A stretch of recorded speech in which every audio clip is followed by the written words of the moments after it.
Chapter 1129. Phew. While washing the dishes, Wu Yan's pupils started to dilate. In this state, Wu Yan sighed. Cooking is a different matter. Washing the dishes and whatnot is really boring. Shido, you're just trying to slack off. Shiori rolled her eyes at Wu Yan while washing the dishes. Shido, you're supposed to be washing dishes today. Seeing how good your cooking is, I came to help you. If you keep complaining, I'm going to leave. Yes. Wu Yan stretched his arms and legs and continued to wash the dishes. Shido. At the entrance of the hall, Toka opened the door with a bang. She rushed towards Wu Yan with an imposing manner, scaring Wu Yan and Shiori so much that they almost dropped the plates in their hands. Before the two of them could react, 10 Fragrance, who had stormed into the kitchen, said something that made the atmosphere drop to a freezing point. Today you can do whatever you want to me. Do whatever you want. Wu Yan and Shiori managed to stabilize the plates with great difficulty, but the plates fell to the ground with a crisp sound. The two didn't even look at the broken plates as their expressions kept changing. In the end, they entered a state of complete shock with their mouths agape. Gulp. Wu Yan subconsciously glanced at Toka's voluptuous body and he recalled what she said. He couldn't help but swallow a mouthful of saliva. Then she felt a cold and disdainful gaze shooting straight at her body. Shidao. Shirji squinted her eyes and suddenly laughed. Her laughter made people's hair stand on end. Don't tell me you taught Toka something she doesn't need? No. No. Wu Yan shook his head like a broken drum. A drop of sweat dripped down his forehead. I taught her everything. I didn't do anything. Is that so? Shirji looked at Wu Yan suspiciously. After a while she turned to Toka and smiled gently. Toka, you can't do that. Even if you're boyfriend and girlfriend. But if you say that, Shido will do something that angers both humans and gods. So don't say that again. Hearing Shiori's words, Toka immediately cried out in dissatisfaction. But Shido and I. Okay. 10 spice sauce. Shiori had a kind smile on her face. He put his hand on 10 Fragrance's shoulder with an unquestionable aura. She pushed her out of the kitchen. I know you want to get closer to Shido. But impure things are forbidden. I won't let Shido pollute the rare spiritual oasis in our house. But. Shiori pushed Toka out of the kitchen as she continued to call out to her. When she came back, she looked at Wu Yan with a dangerous gaze. If you dare to do anything impure to Toka, you'll be judged by the Itsuka family. Wu Yan, who still hasn't recovered from his stupor, nodded like an idiot. Wu. Toka sobbed and returned to Kotori, Kurumi and Yoshino's side with a dejected look. Failed. Saying this unwillingly, Zhou Xian fiercely glared at Kwang-san. Damn you, Kurumi. Didn't you say that letting Shidao do whatever he wanted was a temptation? Why can't I do it? Are you lying to me? Kurumi was speechless. She rubbed her forehead like she had a headache. I was careless. I forgot Toka's personality isn't suitable for temptation. In short, Toka failed. Kotori smiled and stopped Toka, who was about to vent. She raised her voice as if she wasn't going to give Toka a chance to speak. Who's next? Why, it's me. Yono raised his hand in fear. Kotori and Kurumi smiled at him in return. But their smiles are fake. They don't think Yoshino will succeed. Do your best. Kurumi and Kotori both said this to Yonai. Yonai's shoulders trembled and he looked away. Yonai didn't know if it was out of kindness or if it was because they were taking pleasure in his misfortune. Don't worry, Yoshino. Yoshino used her unique sharp voice to cheer Yoshino up with a dance. Yoshino will help you. Shino is here. Everything will be fine. Hearing Shino comforting him as usual, Shino immediately mustered up a bit of courage, nodded his little head and walked into the main hall. Shido, did you really not instill any strange thoughts into Toka's head? In the kitchen, Shiori abandoned her task of washing the dishes and cornered a sweaty Wu Yan in a corner with an unfriendly look on her face.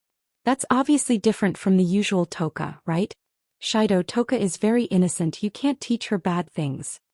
It really has nothing to do with me. Wu Yan was about to cry. I've been washing the dishes with you all this time. When 10 Fragrances suddenly ran over and said this, I was also shocked. Really? Shiori still didn't believe Wu Yan's words. She stared at Wu Yan's eyes in an attempt to see if there's anything there. Of course she didn't find anything, so she sighed helplessly.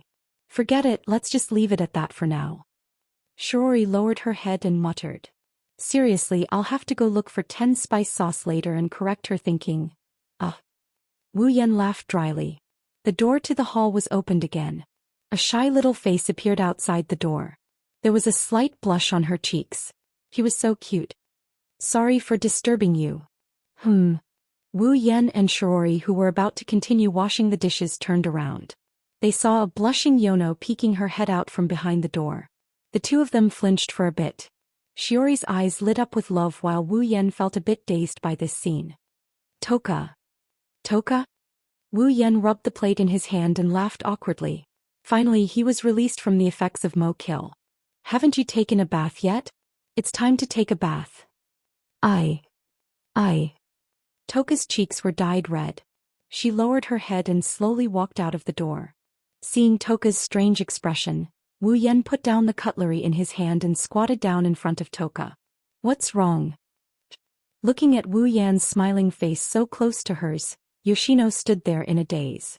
She blushed and couldn't say a word. You're so annoying, Sherdao-kun. Seeing the bad situation, Toka covered her mouth with her small hand and laughed. Didn't you just say it's time to take a bath? Yes. Wu Yan looked at Toka strangely. Is there a problem? I came to see you when you're taking a bath. Is there anything else? Toka waved her hand happily. Of course, I'm here to invite you to take a bath together. But Wu Yan was stunned. He raised his head and looked at Toka's face. What he saw was steam coming out of Toka's head. He didn't know whether to laugh or cry. That's it. Okay, wait for me. No need. A voice that seemed to have reached the limit of patience interrupted Wu Yan's words. Then Toka found her body floating in the air. Wu. Shirji rubbed her face with a cute expression as she cried out happily. Let me accompany Toka to take a bath. Toka was surprised. She didn't know what to do with this development. Shiori thought that Toka acquiesced. She excitedly hugged Toka and waved her hand at Wu Yan. That's it, Sherdao-kun. You have to wash the dishes yourself. I'm going to take a bath with the cute Toka. After saying that, Shiori brought Toka, who was crying out in panic, to the bathroom. Because Toka was crying out in alarm, Toka couldn't speak. Otherwise, Shiori would see through her excuse of using ventriloquism instead of mouth to talk. Shiori would definitely faint if she knew that a doll could talk.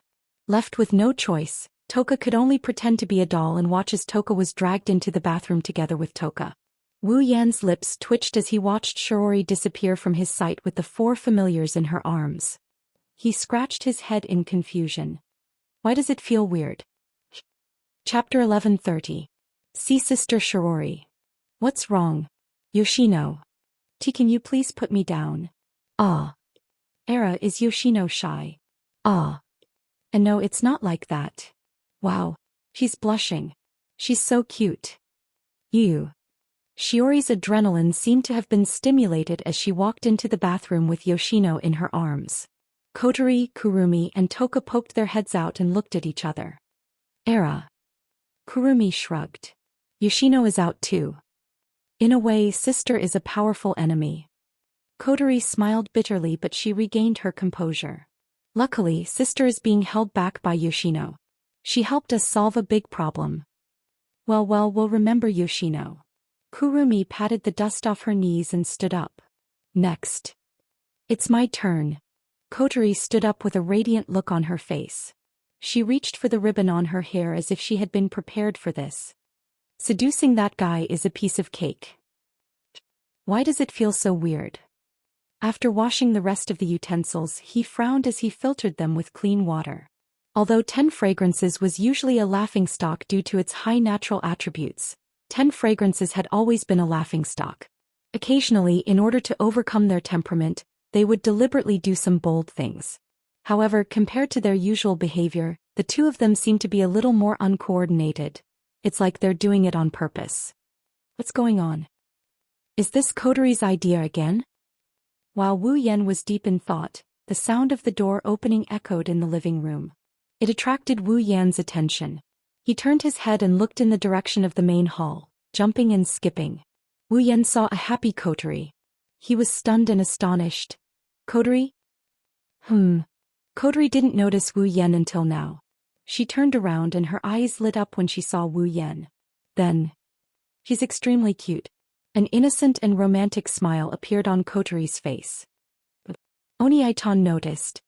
When he heard Kotori's innocent and sweet voice for a moment, Wu Yan thought Kotori had a screw loose in her head or she's trying to play a prank on him. He soon found out the reason. The ribbon on Qinli's hair had turned from black to white. In other words, the current Kotori was the sweet and cute Kotori in her younger sister mode. Wu Yan looked at Kotori with curiosity. How long has it been since he last saw Kotori in sister mode? Ever since his relationship with Kotori became ambiguous, Kotori in sister mode hasn't appeared in front of him. Seeing Kotori in her younger sister mode, Wu Yan couldn't help but look at her a few more times. Kotori looked at him suspiciously. What's wrong?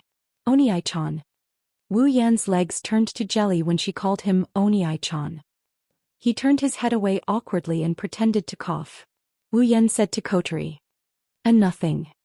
I just wanted to ask you, do you think Toka and Yoshino are acting weird? Weird.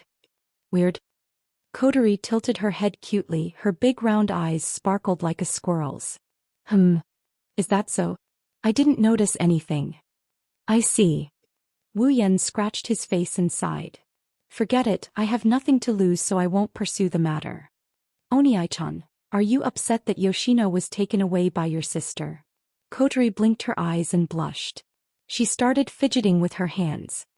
In that case, I don't mind bathing with Oni-chan. Huh. Wu Yan turned around abruptly. He looked at Kotori, who is bashful and blushing. His heart started beating faster. Bathing with sister mode Kotori? That's fine. Wu Yan's heart started to heat up as he looked at Kotori. Kotori made a victory sign in her heart and blushed shyly. Do I really have to bathe with Oni-chan? I'm so shy. Just as Wu Yan was about to nod in agreement, he remembered something. But didn't Shiori bathe with Yoshino? Kotori's expression stiffened. She cried out in her heart that she had miscalculated, but soon after she laughed again. It's okay, we can wait until your sister is done bathing. Wu Yan smiled. In that case. Halfway through his sentence, Wu Yan paused. Something doesn't seem right. Is it possible for Kotori to invite me to take a bath together? Even if it was the naive and romantic little sister mode, let alone inviting him to take a bath, she would probably blush and scream out loud after being kissed by him. Something is wrong. Could it be that Kotori is trying to trick me again for the sake of training the elves? Wu Yan's fervent gaze turned into vigilance. He put on a friendly face and he told Kotori. Hey, let's do this. Well, I really want to bathe with you, but I'll pass today. It's Kotori's turn to be shocked. She was rejected. She was rejected by the Oni-chan who used to push her down whenever they were alone. How? How is this possible? Why? Kotori asked. She looked up at Wu Yan with a pitiful expression. Oni-chan, do you hate bathing with Kotori? Wu Yan's heart wavered when he saw Kotori on the verge of tears. However, he was more certain. There's no way Kotori would pretend to be in sister mode, just to bathe with him. There must be something going on. How could I hate Kotori? Wu Yan rubbed Kotori's head and he continued in a serious tone. But Oni-chan has something to do today, Kotori, let's wait until next time. Next time? Kotori shouted anxiously. It'll be too late next time. Wu Yan raised an eyebrow and a bright smile appeared on his face. Kotori covered her mouth when she realized what she just said. He didn't know what Kotori is plotting, but he is sure that there is something fishy going on here. Wu Yan refused even more firmly. Anyway, thank you for your invitation. Next time, Big Brother will accompany you to take a bath. Wu Yan rubbed Kotori's head. He didn't want to give Kotori a chance to regret her decision. He walked out of the kitchen and into the living room before heading back to his room. Wait! Kotori shouted and chased after him. Wait! Oni-chan. Era, Kotori-chan, you can't do this. Kotori had only taken a few steps when Kurumi appeared behind her and pulled her back. Kotori saw the smile on Kurumi's face. You're out of the game. Ugh. Kotori's expression changed and she collapsed on the floor as if she lost all her strength. How can this be?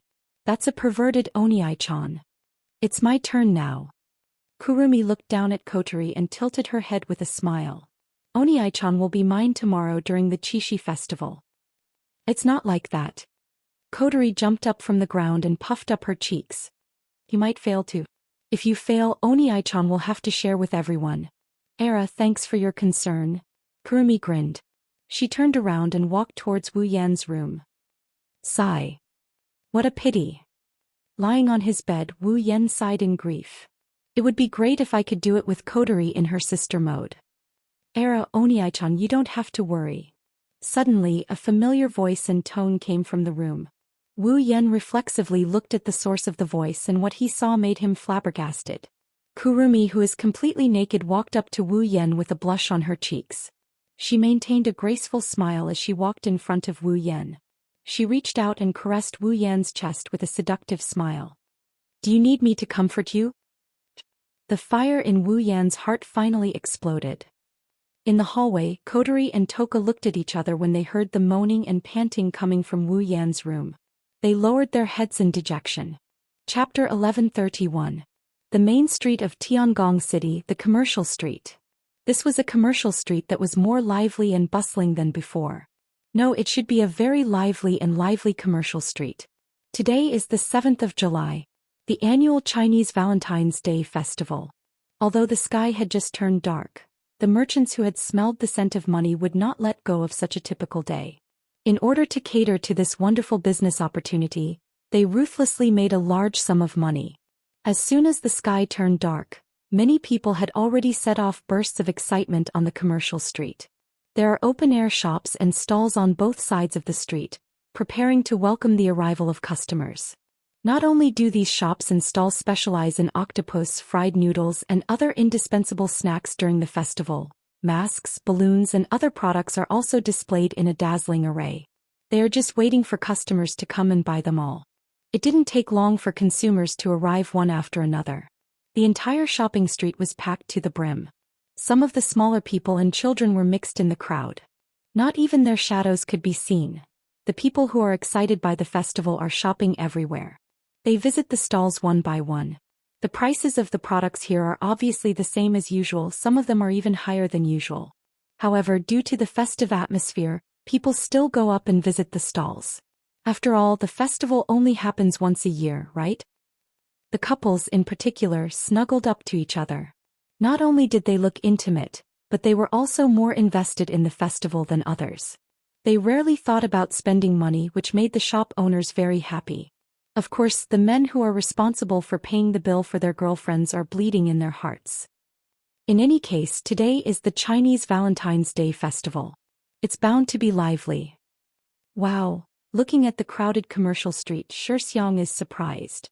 This is the first time Toka saw something like this. She couldn't help but gasp in surprise. She grabbed Wu Yan's hand in excitement. Shudao. Look, there are so many people. There are indeed a lot of people.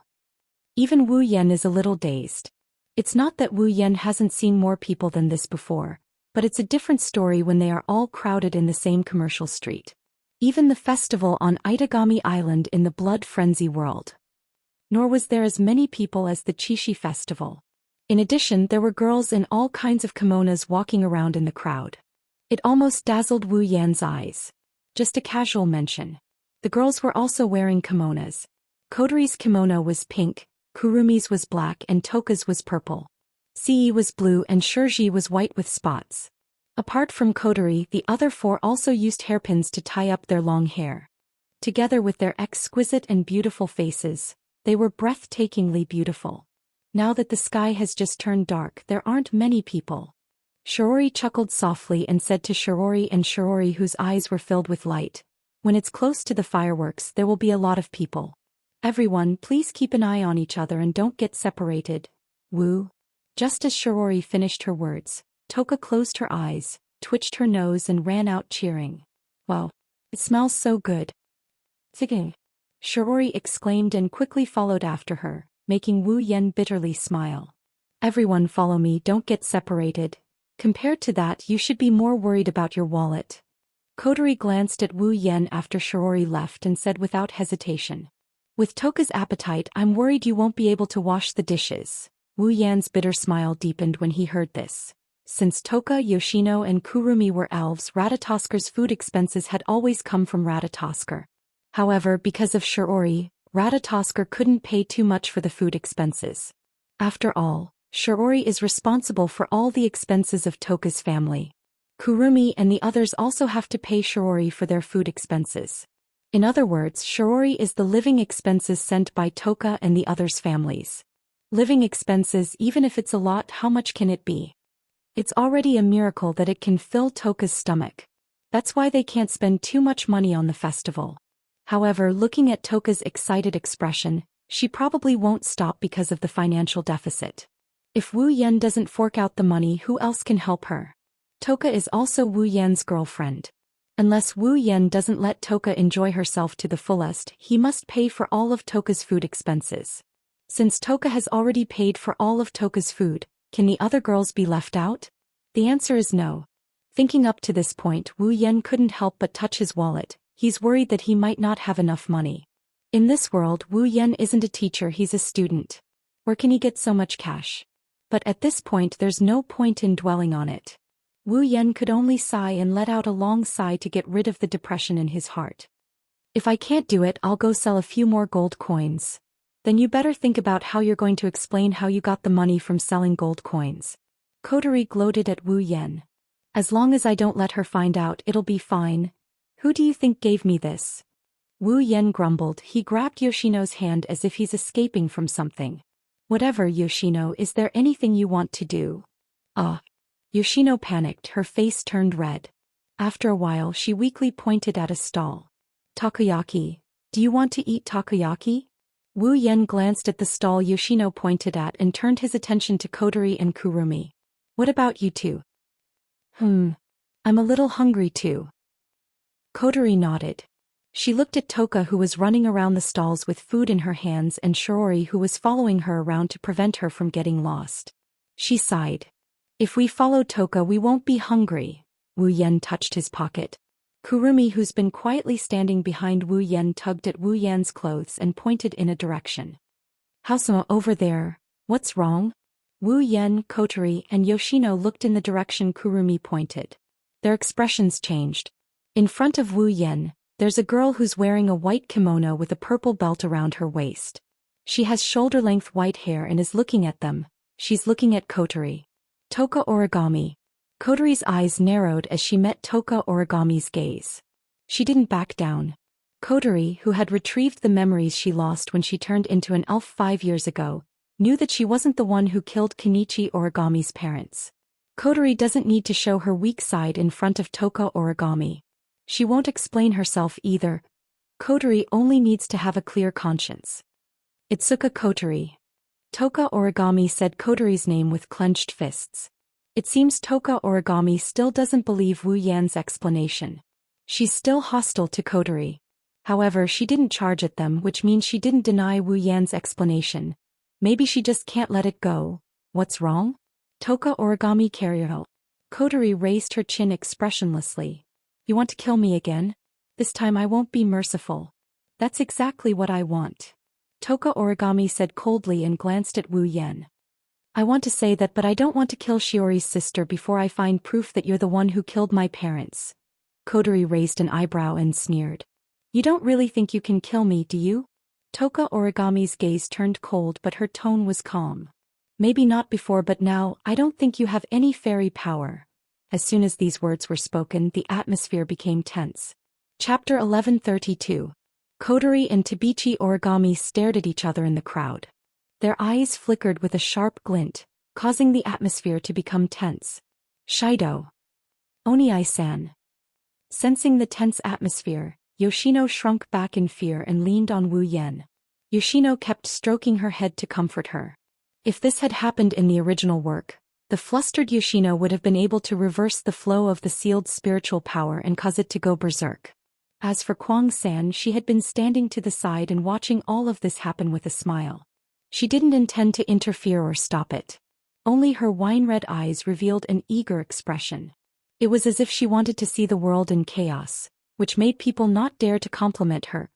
Kurumi looked at Wu Yan, who didn't say anything. She felt a bit surprised when she saw Wu Yan quietly watching the situation unfold. Era hubby isn't going to stop them? Kuang San licked her lips and smiled seductively. If this continues, they might end up fighting. Wu Yan looked at Kotori and then at Tabichi Origami. He sighed. I've sealed Kotori's spiritual power. Without my permission, she's just an ordinary person. Kenichi Origami doesn't have any display device on her. She's also an ordinary person. What's there to be afraid of when two ordinary girls fight? Kotori and Tabichi Origami's eyes twitched at the same time. Era, I almost forgot. Kurumi seemed to be surprised as she covered her mouth. But soon, the corners of his mouth cracked into a rather bloody arc. If that's the case, there's no need to stop them, right? Why don't we just let them fight? Kotori and Tabichi Origami's mouths twitched as well. And no way. See, you said in a cowardly manner. Shiorine-san is here. If they fight, Shiorine-san will be angry. Kotori and Tabichi Origami couldn't stay calm anymore. Kotori waved her hand and pretended to be magnanimous. There are so many people here, it's not good to be seen or affected. Let's just forget about it. And no. Wu Yan complained. You're just worried about ruining your cute little sister's image. I should be the one saying that. Kotori Origami calmly shifted her gaze away from Kotori. You're different from the elves who brought disaster to this world. AST is protecting the world. We can't let innocent people get involved in the battle. Is it appropriate for you to say that? Wu Yan complained again. You're just worried about losing favorability with Shiori, right? Kotori and Tabichi Origami lowered their heads in silence. Then they looked at Wu Yan in tacit agreement.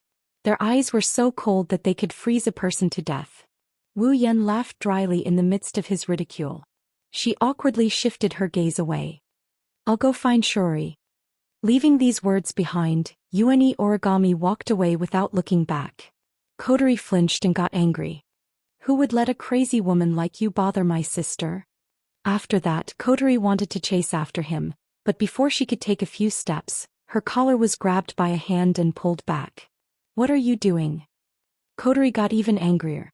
Just as she was about to scold him, the laughter of the person who was grabbing her collar made her choke on the spot. Era, Kotori-chan, don't tell me you want to leave just like that?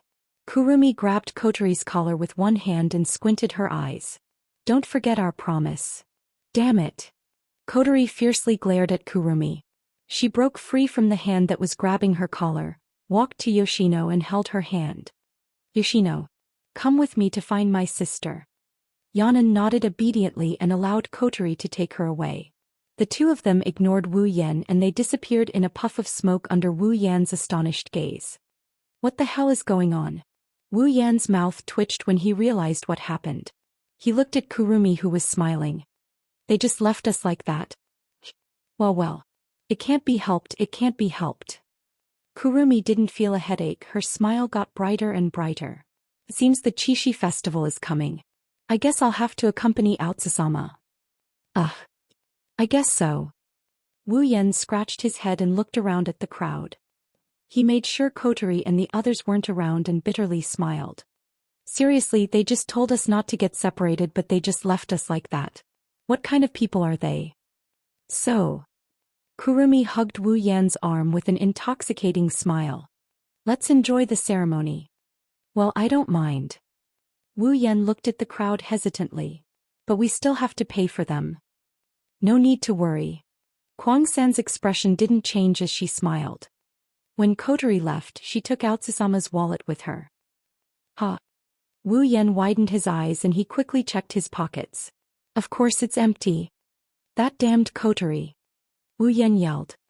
How am I supposed to walk around the festival if she took my wallet with her? Walk and chat. I also have some cash on me. Kurumi blinked her wine-red eyes. There was a hint of mischievousness in them. It's not much, but it should be enough for two people. Sorry, Kurumi. Wu Yan shook his head. He didn't know whether to laugh or cry. Since it's the festival, we can't let the girls pay for it. Shiori isn't here anyway, let's go sell some gold coins. Kurumi's smile widened when she heard Wu Yan's words. She tightened her grip on Wu Yan's hand and pressed her soft bosom against his. then I'll accept Otsusama's kindness.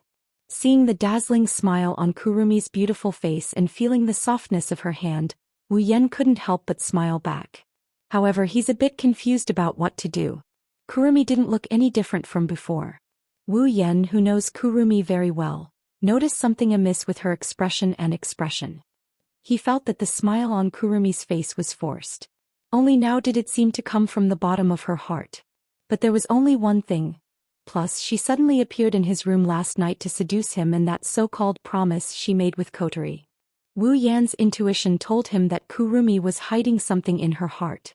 Of course, considering Kurumi's personality, it's possible that she's just teasing him. But for some reason Wu Yan felt like he had to pay attention to that smile on her face. His wine-red eyes met Kurumi's exposed eyes of the same color. Wu Yan looked at Kurumi without saying a word. Kurumi smiled from start to finish. She didn't try to hide her smile as she looked into Wu Yan's eyes. For a moment, it was as if a high wall was built around the two of them. Inside the wall was their world. No one could disturb them. After a while Wu Yan chuckled. All right, let's go for a stroll. Kurumi's eyes lit up. She hugged Wu Yan's hand tightly and leaned into Wu Yan's embrace. Yes. Among the crowd, a lot of guys looked at Kurumi with admiration. Wu Yan felt a bit awkward. Well, aren't we a bit too close? Ah, is that so? Kurumi grinned at Wu Yan and she leaned closer to him. What's wrong with that? Otsusama belongs to me now. It's not that I don't like it. Wu Yan scratched his face and compromised. Then let's do it. If we get any closer we won't be able to walk. Then let's go. Kurumi nodded in satisfaction. She followed Wu Yan and they blended into the crowd. They crossed the street and the sea of people as they walked into the distance. Their shadows lengthened under the illumination of the surrounding lights and disappeared under the feet of the crowd.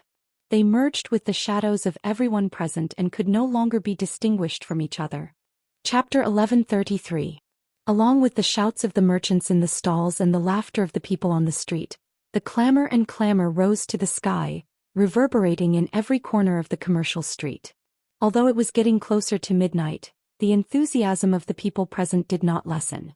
Instead, it seemed to be getting more and more intense. Walking with Kurumi in the crowd, Wu Yan couldn't help but laugh when he saw the adoring gazes of the men around him. Wu Yan didn't even think about it before he blurted it out. Kurumi is really beautiful. The sudden praise seemed to startle Kurumi.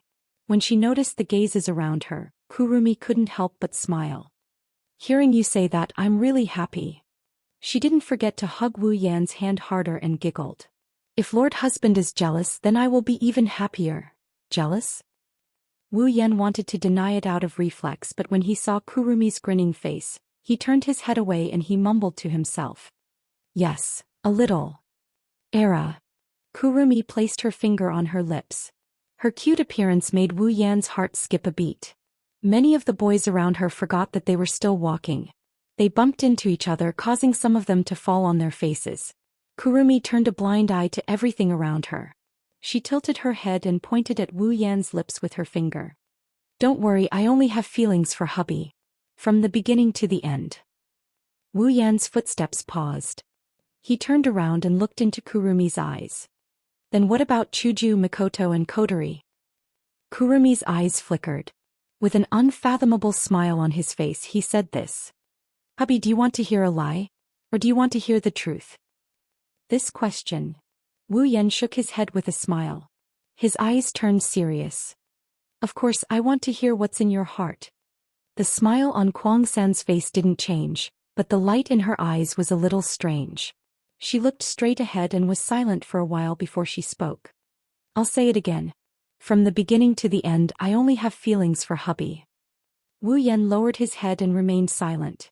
In fact, Wu Yan more or less guessed this situation. She's different from Toka and Yoshino, who are pure and kind elves, and Kotori, who is artificial. Before meeting Wu Yan, Kurumi's life could only be described as dark and gloomy. Wu Yan didn't know what kind of life Kurumi had from the first time she came to the realm to the time she met him. But one thing's for sure, that kind of life isn't worth remembering. She loved animals so much that she couldn't bear to see them being abused. She hated them so much that she could kill more than 10,000 humans without batting an eyelid. They were known as the evilest elves in the world, But in order to kill the first elves and erase the existence of elves in this world, they spent almost their entire lives on it. Even if they really did it, they could ignore the fact that their own existence would disappear from this world. What kind of life could make Kurong-san change like this and make such a sorrowful wish? Wu Yan doesn't understand, and he doesn't want to understand. Because the current Kuang-san had changed. Unfortunately, this change is only directed at him. There's nothing he can do about it. If Kurumi was so easily touched, she wouldn't have let her past self die in the hands of Shina's. She wouldn't be alone. She's been walking this path for so long. If he hadn't been lucky enough to touch the deepest part of Kurumi's heart during the short period of time when her heart was at its weakest when he defeated her, then he would have died right now. Kurumi is probably still wandering in the life of killing and being killed for her own wish. She's sinking deeper and deeper. Under such circumstances, it's not easy for Kurumi to accept the other girls. It's not an exaggeration to say that it's impossible. But even so, I hope you can get along well with them. Wu Yan lifted his chin and he looked forward with Kurumi. The words that came out of his heart echoed in Kurumi's ears along with his uncontrollable emotions. After all, you are the most important people in my life. Kurumi's smile froze and then gradually disappeared. She didn't say anything. Kurumi knows that Wu Yan knows her well. If it was Wu Yan, he would be able to guess her true meaning from her words. But he still said something like, I hope you can get along well with them. Well, that's it. He didn't want me to open my heart to the girls around me, nor did he want me to have feelings for them. He just wanted me to live a good life with them. The man I love only wants me to live a good life. That's the true meaning of his words. Although he looked unreliable on the surface and was usually frivolous, this man was using the gentleness hidden in the depths of his heart to care for her, but he didn't force himself on her. Hope. Kuang-san repeatedly pondered over this sentence in her heart and then smiled. Be a little more positive. Hearing that, Wu Yan smiled too. That's enough. They smiled at each other and didn't say anything. They stayed close to each other, mingling in the crowd and strolling around the Chishi festival. From time to time, they could see Kurumi's innocent and romantic expression and licking her lips while looking at the snacks. Wherever she went, people would turn to look at her. Standing in a remote open space, Wu Yan and Kurumi raised their heads, looking at the colorful fireworks in the sky. The corners of their mouths were raised. Especially Kuang-san. She seemed to be in a good mood. Her eyes were filled with satisfaction, but there was also a trace of regret in them. It could be seen that Kuang-san was very satisfied with this trip to the festival. But because she was so satisfied, she had some regrets. The fireworks started to bloom in the sky. It was getting closer to dawn. The lively festival was about to end. The brightly colored fireworks blossomed amidst the explosions. The colors of the night sky were reflected on Kuang-san's beautiful face. At this moment she looked exceptionally bright and moving. There was a kind of silent beauty to her. When the fireworks were about to end, Kurumi spoke like she was sleep-talking. To be honest, I'm a little confused right now. Wu Yan looked at Kurumi and didn't say anything. He quietly waited for her to continue. I got a piece of information recently. Kurumi didn't seem to notice Wu Yan's gaze as she continued talking to herself. Since the first elf appeared 30 years ago, the second elf who appeared seemed to know the identity and whereabouts of the first elf. If it was someone else who knew Kuang-san, they would have been scared after hearing Kuang-san's words. No matter how one listened to it, it sounded like Kurumi didn't give up on pursuing her sad wish. Wu Yan didn't react at all. Even Kurumi was surprised by his reaction. He slowly nodded and he spoke in a warm voice. Do you want to search? Kurumi lowered her head. Her eyes were a little dim. I don't know. That's why I'm confused. I see. Wu Yan pondered for a moment. Then he said something shocking. If that's the case, then let's search. Kurumi raised her head and looked at Wu Yan in shock. Only Wu Yan's gentle voice could be heard. If you're feeling lost, it means you haven't let it go yet. If that's the case, why don't you try taking action? Maybe you'll get an answer in the process. Wu Yan held Kurumi's hand and he looked into her beautiful eyes. You only need to know that I hope you can always stay by my side. Don't disappear. Looking at Wu Yan's gentle smile and gentle eyes, Kurumi couldn't help but feel a little absent-minded. Then she laughed. Aren't you afraid that I'll cause trouble again? Don't go too far. The rest is none of my business. Wu Yan said in a capricious tone. He touched the sealing bracelet on Kurumi's wrist. If you really go too far, then I'll stop you. After all, once the sealing bracelet is put on, it can't be removed. Don't even think about escaping in your lifetime. How domineering.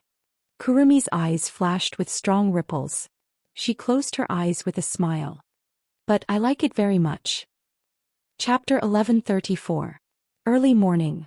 Lying on the bed, Meiju looked out the window at the sky that was gradually brightening.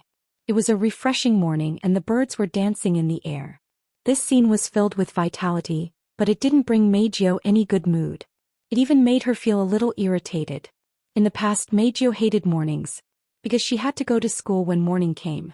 However, Meiju's grades weren't very good. It didn't matter if her grades were terrible. Other than her voice, Meiju didn't have any outstanding talents. Including her studies, how could Meiju like the school? Of course, with Meiju's current strength, it was easy for her to change her grades. Moreover, she could enjoy the feeling of being the center of attention in school. As an idol, she liked this feeling. Therefore, although she didn't like school, Meiju didn't hate it. However, recently, let alone school, she didn't even want to stay in her favorite stage and home. It wasn't that Meiju hated the stage and her home. Recently, her heart was in a mess and she couldn't calm down. It made her feel like she had lost interest in everything. She didn't even have much of an appetite for food. She was depressed all day long. This phenomenon started a few days ago and had been going on until now. To be more precise, it started when she parted with that man at the entrance of Dragon Gall Temple Women's Academy at dusk. It had been like this ever since. Meiju didn't know the exact reason. She only knew that her heart couldn't calm down. It had been completely stirred up into a muddy pool of water. It was so complicated that she couldn't understand it. It made her very frustrated. Meiju pulled up the blanket and covered her head tightly. She screamed in frustration. It's all that despicable man's fault. As expected, men are all dirty things. Whenever I meet that kind of creature, I can't breathe. That's why I'm so frustrated. Despicable, despicable, despicable. As though venting, Meiju's sweet and intoxicating voice reverberated in the blanket. It reached Meiju's ears. It made her even more frustrated. I might as well not go to school. The moment she said that, Meiju flung the blanket away and crawled out of it. No, staying at home will only make me more frustrated. I might as well go to school and let those cute toys play with me. After saying that, Meiju jumped off the bed and started to change her clothes. Heavenly Palace City, Longdan Temple Women's College. Big sister. Big sister. Yes, big sister. Wow. Elder sister. Meiju was wearing the student uniform of the Dragon Gall Temple Women's College, which was a sailor suit. She walked along the corridor leading to the classroom and listened to the voices of support coming from all directions. Unknowingly, the corners of her lips curled up, and her irritable mood was alleviated by a lot. Sure enough, coming to school was the right choice. Meiju's heart was filled with joy as she thought of this. Although her mood wasn't that good, it was much better than before. Hence, she waved at the students around her, causing them to scream in unison. It didn't take long for Meiju to arrive at her classroom and sit down. Next to her, a few girls who looked like followers lined up behind her. If this was any other school, Meiju would most likely be treated as a snob and would be subjected to public opinion. However, this was a very common scene in the Dragon Gall Temple Women's College. The students behind Meiju were all her supporters. They even knew Meiju's true identity. It was unknown whether they were manipulated by Meiju or if they were her true supporters. Big sister. At this time, a female student behind Meiju stood up and said respectfully to Meiju, "Can I have a little of big sister's time?" "It doesn't matter." Meiju rested her chin on her hand and looked out the window. She said casually, "What is it?" "Today is the day that big sister ordered us to check the fans' letters." The female student seemed to have noticed Meiju's absent-mindedness, so she didn't waste any time and directly carried out a rather large box. "Big sister, do you want me to read it or do you want to read it yourself?" "No need." Meiju waved her hand, her gaze still fixed outside the window. "I'm not in the mood to read the letters today, I'll leave them to you." The female student looked at Meiju in surprise. She didn't expect such an answer. Night Tempter Meiju was a singer who had debuted for half a year. Although it had only been half a year, in this half a year, Meijio had become a real popular idol. Even compared to those veteran idols, she was still better. Although her fans were only female, there were still a lot of them. Naturally, these fans would want to send letters to Meijio. It's understandable. Meijio didn't want to be bothered by fan mail every day, so she left all these fan mail to her subordinates. Then she would take one day out every week to read these fan mail. She didn't stop once. This was the first time she said she wasn't in the mood to read the letters. How could people not be surprised? Elder sister. At that moment, not knowing what Meijio was going to say, the female student was in a bit of a dilemma. You really don't want to read it? I said I don't want to read it. If it was in the past, Meijio's tone would be natural and unhurried, and she would more or less be polite. However, under the influence of her irritation, the words that came out of Meijio's mouth weren't very polite, and it scared the female student. Seeing this, Meijio sighed and turned her head away in boredom. Anyway, you can deal with the letters yourselves, yes? The female student could only agree. She took the box full of letters and left. Almost at the same time, another female student walked up to Meijio. Big sister, there are some fans who hope that Big sister can hold a concert. Do you mean? Meijio finally turned her head. The word concert caught her interest. Many people want to hold a concert? Yes, Big sister. Seeing Meijio looking at her, the female student seemed to be very excited. Even her spirit was lifted. Big sister, didn't you cancel the concert a few days ago? That's why the fans want Big sister to hold another concert. A concert a few days ago? Cancelled? Meijio was stunned. A concert a few days ago? Was it the concert held when she met that man? Why would it be cancelled because of something? The first half of the concert went smoothly. Later on, because of a fight with that man, the concert was ruined and she was taken away by him. Oh right, that man seemed to have asked someone to erase the fans' memories. Could it be because of this that the concert ended up being cancelled because of something? Meijio thought of that man's smiling face when she parted with him. She finally calmed down a little, but she became restless again. Forget it. Since that's the case, I'll hold another concert to change my mood. Let's do it. Meijio raised her head. Her bright silver eyes glanced at the female student. The concert will be held 3 days from now. You can go to the fan page and announce it. I'll take care of the rest. Got it. Big sister. Meijio nodded and stood up. She wanted to make arrangements for the concert. Just as she stood up, a piece of paper fell from her arms and onto the floor. Meijio frowned and bent down to pick up the paper on the ground. But when she saw the contents of the paper, her beautiful face froze. That was because there was a phone number written on the paper. If you need someone to support you, if you need someone to believe in you, if you lose your spiritual power again, if you want to sing again, call this number. In her mind, this sentence involuntarily rose, causing Meijio's hand that was holding the paper to tighten slightly. Her heart also began to beat faster. Meijio took out her phone from her pocket. Chapter 11:35. Good morning. The sound of footsteps could be heard coming from outside the hall. The footsteps were getting closer and closer, but the door was pushed open after a minute or two. Wu Yan and Kotori came out wearing the Raichon High School uniform. They entered the hall together with Kotori, who is also wearing the same uniform. Sister. With a sweet voice, Kotori, who was wearing a black ribbon, put on an innocent and romantic smile. Oni-chan is up. Shiori smiled when she heard Kotori's cheerful voice. But when she saw Wu Yan's tired face and how he looked like he could die at any moment, her smile turned bitter. Kotori is always in charge of waking you up. Shido, can't you be more energetic in the morning? Every morning, Shiori would say the same thing in front of everyone. Wu Yan got used to it, so he replied back out of habit. Sleeping in is the happiest thing in the morning, Shiori, you don't understand. I don't want to understand either. Shiori glared at Wu Yan. Be careful, you won't be able to find a girlfriend if you get too lazy. Shiori forgot that Toka is Wu Yan's girlfriend and Kurumi is Wu Yan's fiancé. Wu Yan raised an eyebrow.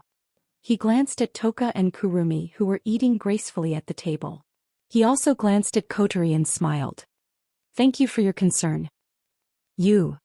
Shiori shook her head and gave up trying to persuade him. Forget it, let's eat breakfast, we're late for school. Yes. At the dining table, everyone's response reverberated throughout the entire hall, causing Shirji to be in a bad mood as she placed the breakfast in her hands on the dining table. Then he continued to prepare new portions. Can't help it.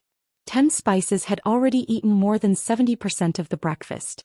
If they didn't prepare more, Shiori would probably not be able to eat anything herself, not to mention that it might not be enough for the others. But Shiori turned around. She went into the kitchen to prepare breakfast. Kurumi suddenly spoke. "Itsuka-san, I have something to talk to you about." Shiori was stunned. She pointed at her own nose. "Me?" Kurumi nodded with a smile. Shiori tilted her head in confusion. "Are you sure it's me?" Kurumi blinked her eyes and looked at Shiori's incredulous expression. She couldn't help but laugh out loud. "Allah, Wuhi classmate, is it something to be surprised about that I'm looking for you?" "No, it's not that." Shiori looked away awkwardly. "It's the first time you came to me."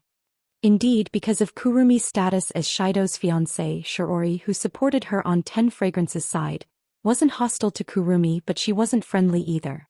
Usually they didn't talk much, let alone Kurumi taking the initiative to look for her. That's why Shiori was so surprised. "I just wanted to talk to you about something." Kurumi closed her eyes and she chuckled. Her words caught everyone's attention except for Wu Yan. "For the next period of time I may have to leave this house temporarily." "Leave this house?" Shiori exclaimed. Toka also stopped eating and looked at Kurumi with surprise. Kotori even spat out a mouthful of food and exclaimed, "Why haven't I heard about such an important thing from you?" Shiori frowned when she saw Kotori's strange reaction. Kotori was startled and immediately adjusted her posture. However, her red eyes were fixed on Kurumi. She was anxious and suspicious. "Tokazawa-san, are you really going to leave?" Shiori looked at Kurumi and asked. "Can I ask why?" It's nothing important, Tokazaki-san, don't worry." Kurumi tilted her head and pointed at her face. "It's just that my family is a little worried and asked me to go back and take a look."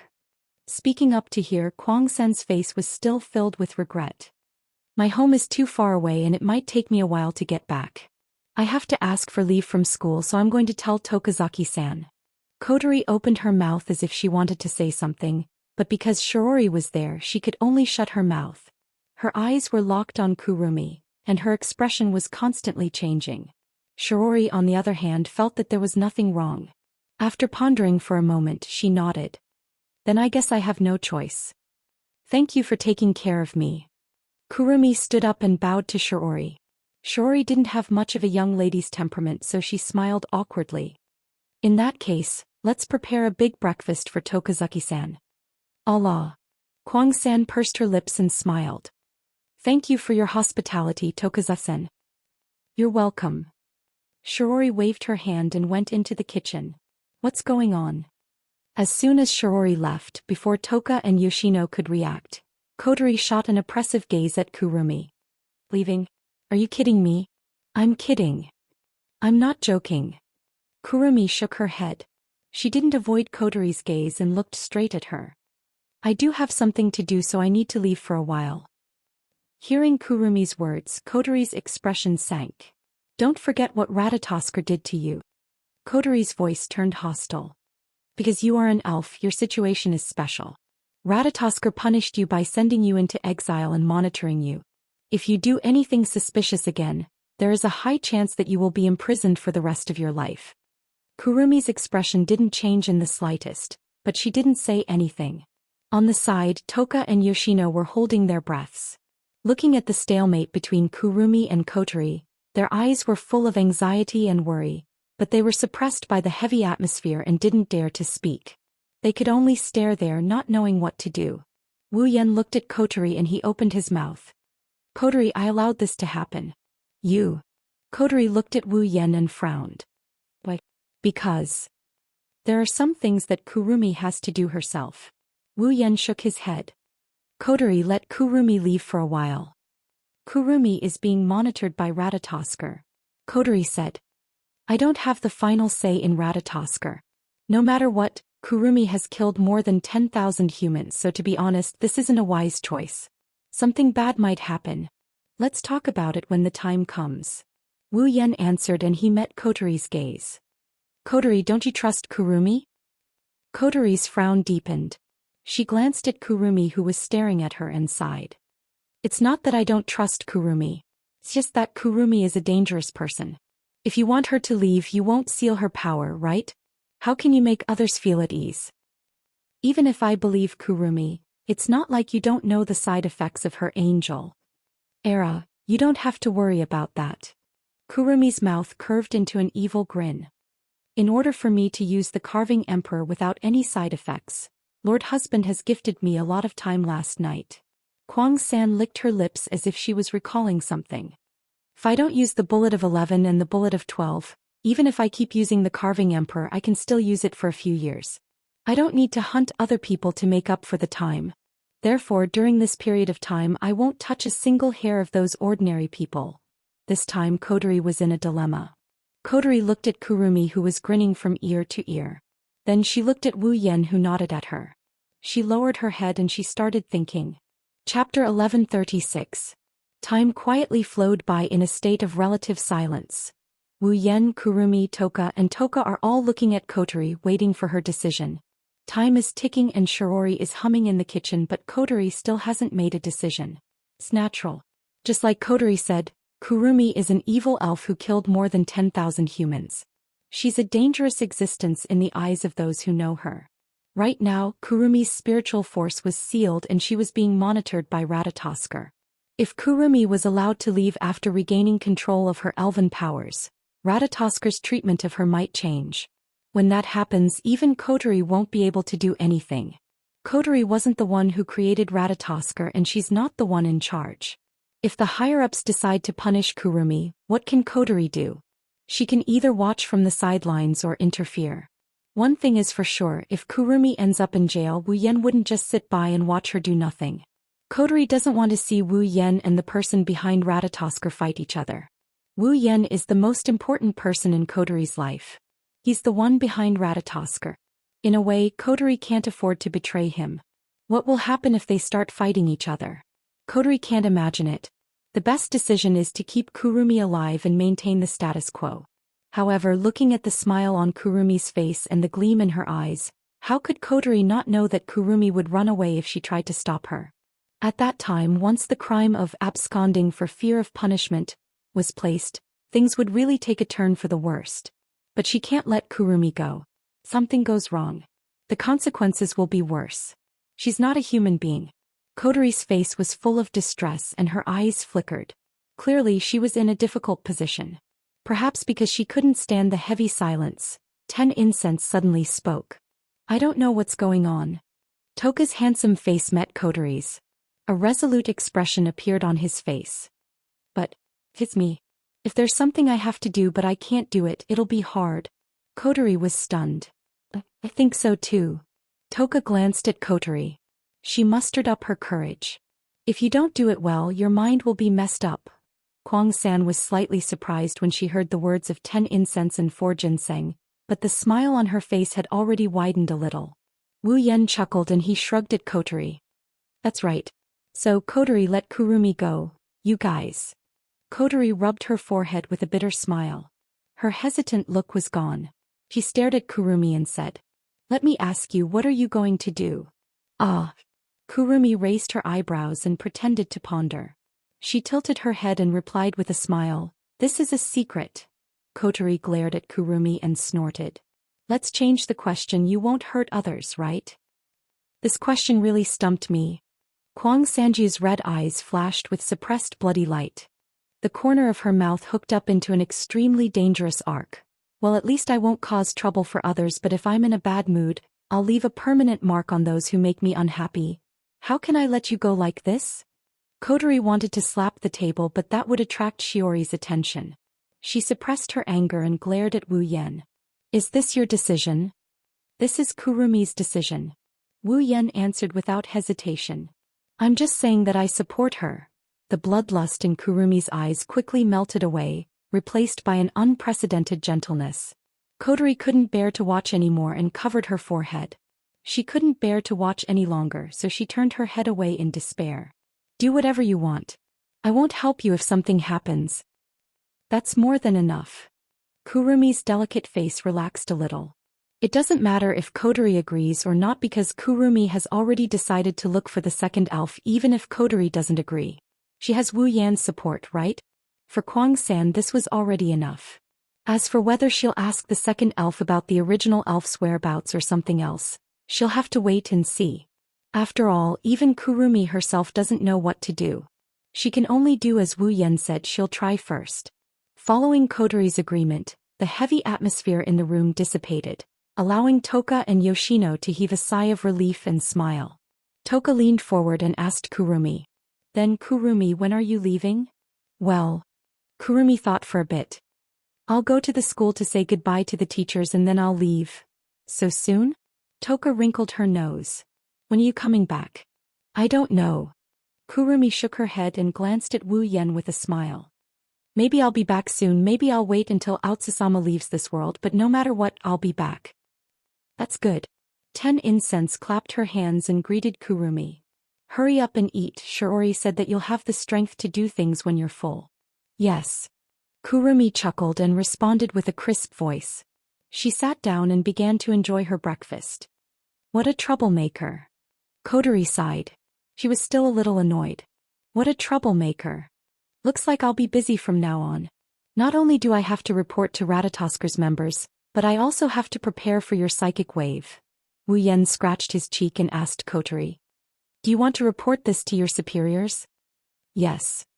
Of course. Kotori said snappily, even though it'll be troublesome, it's still better than hiding it and causing trouble. We still have to apply for a display device from the higher-ups. If something happens at this juncture, we'll have no choice but to snatch the display device from AST and DIM.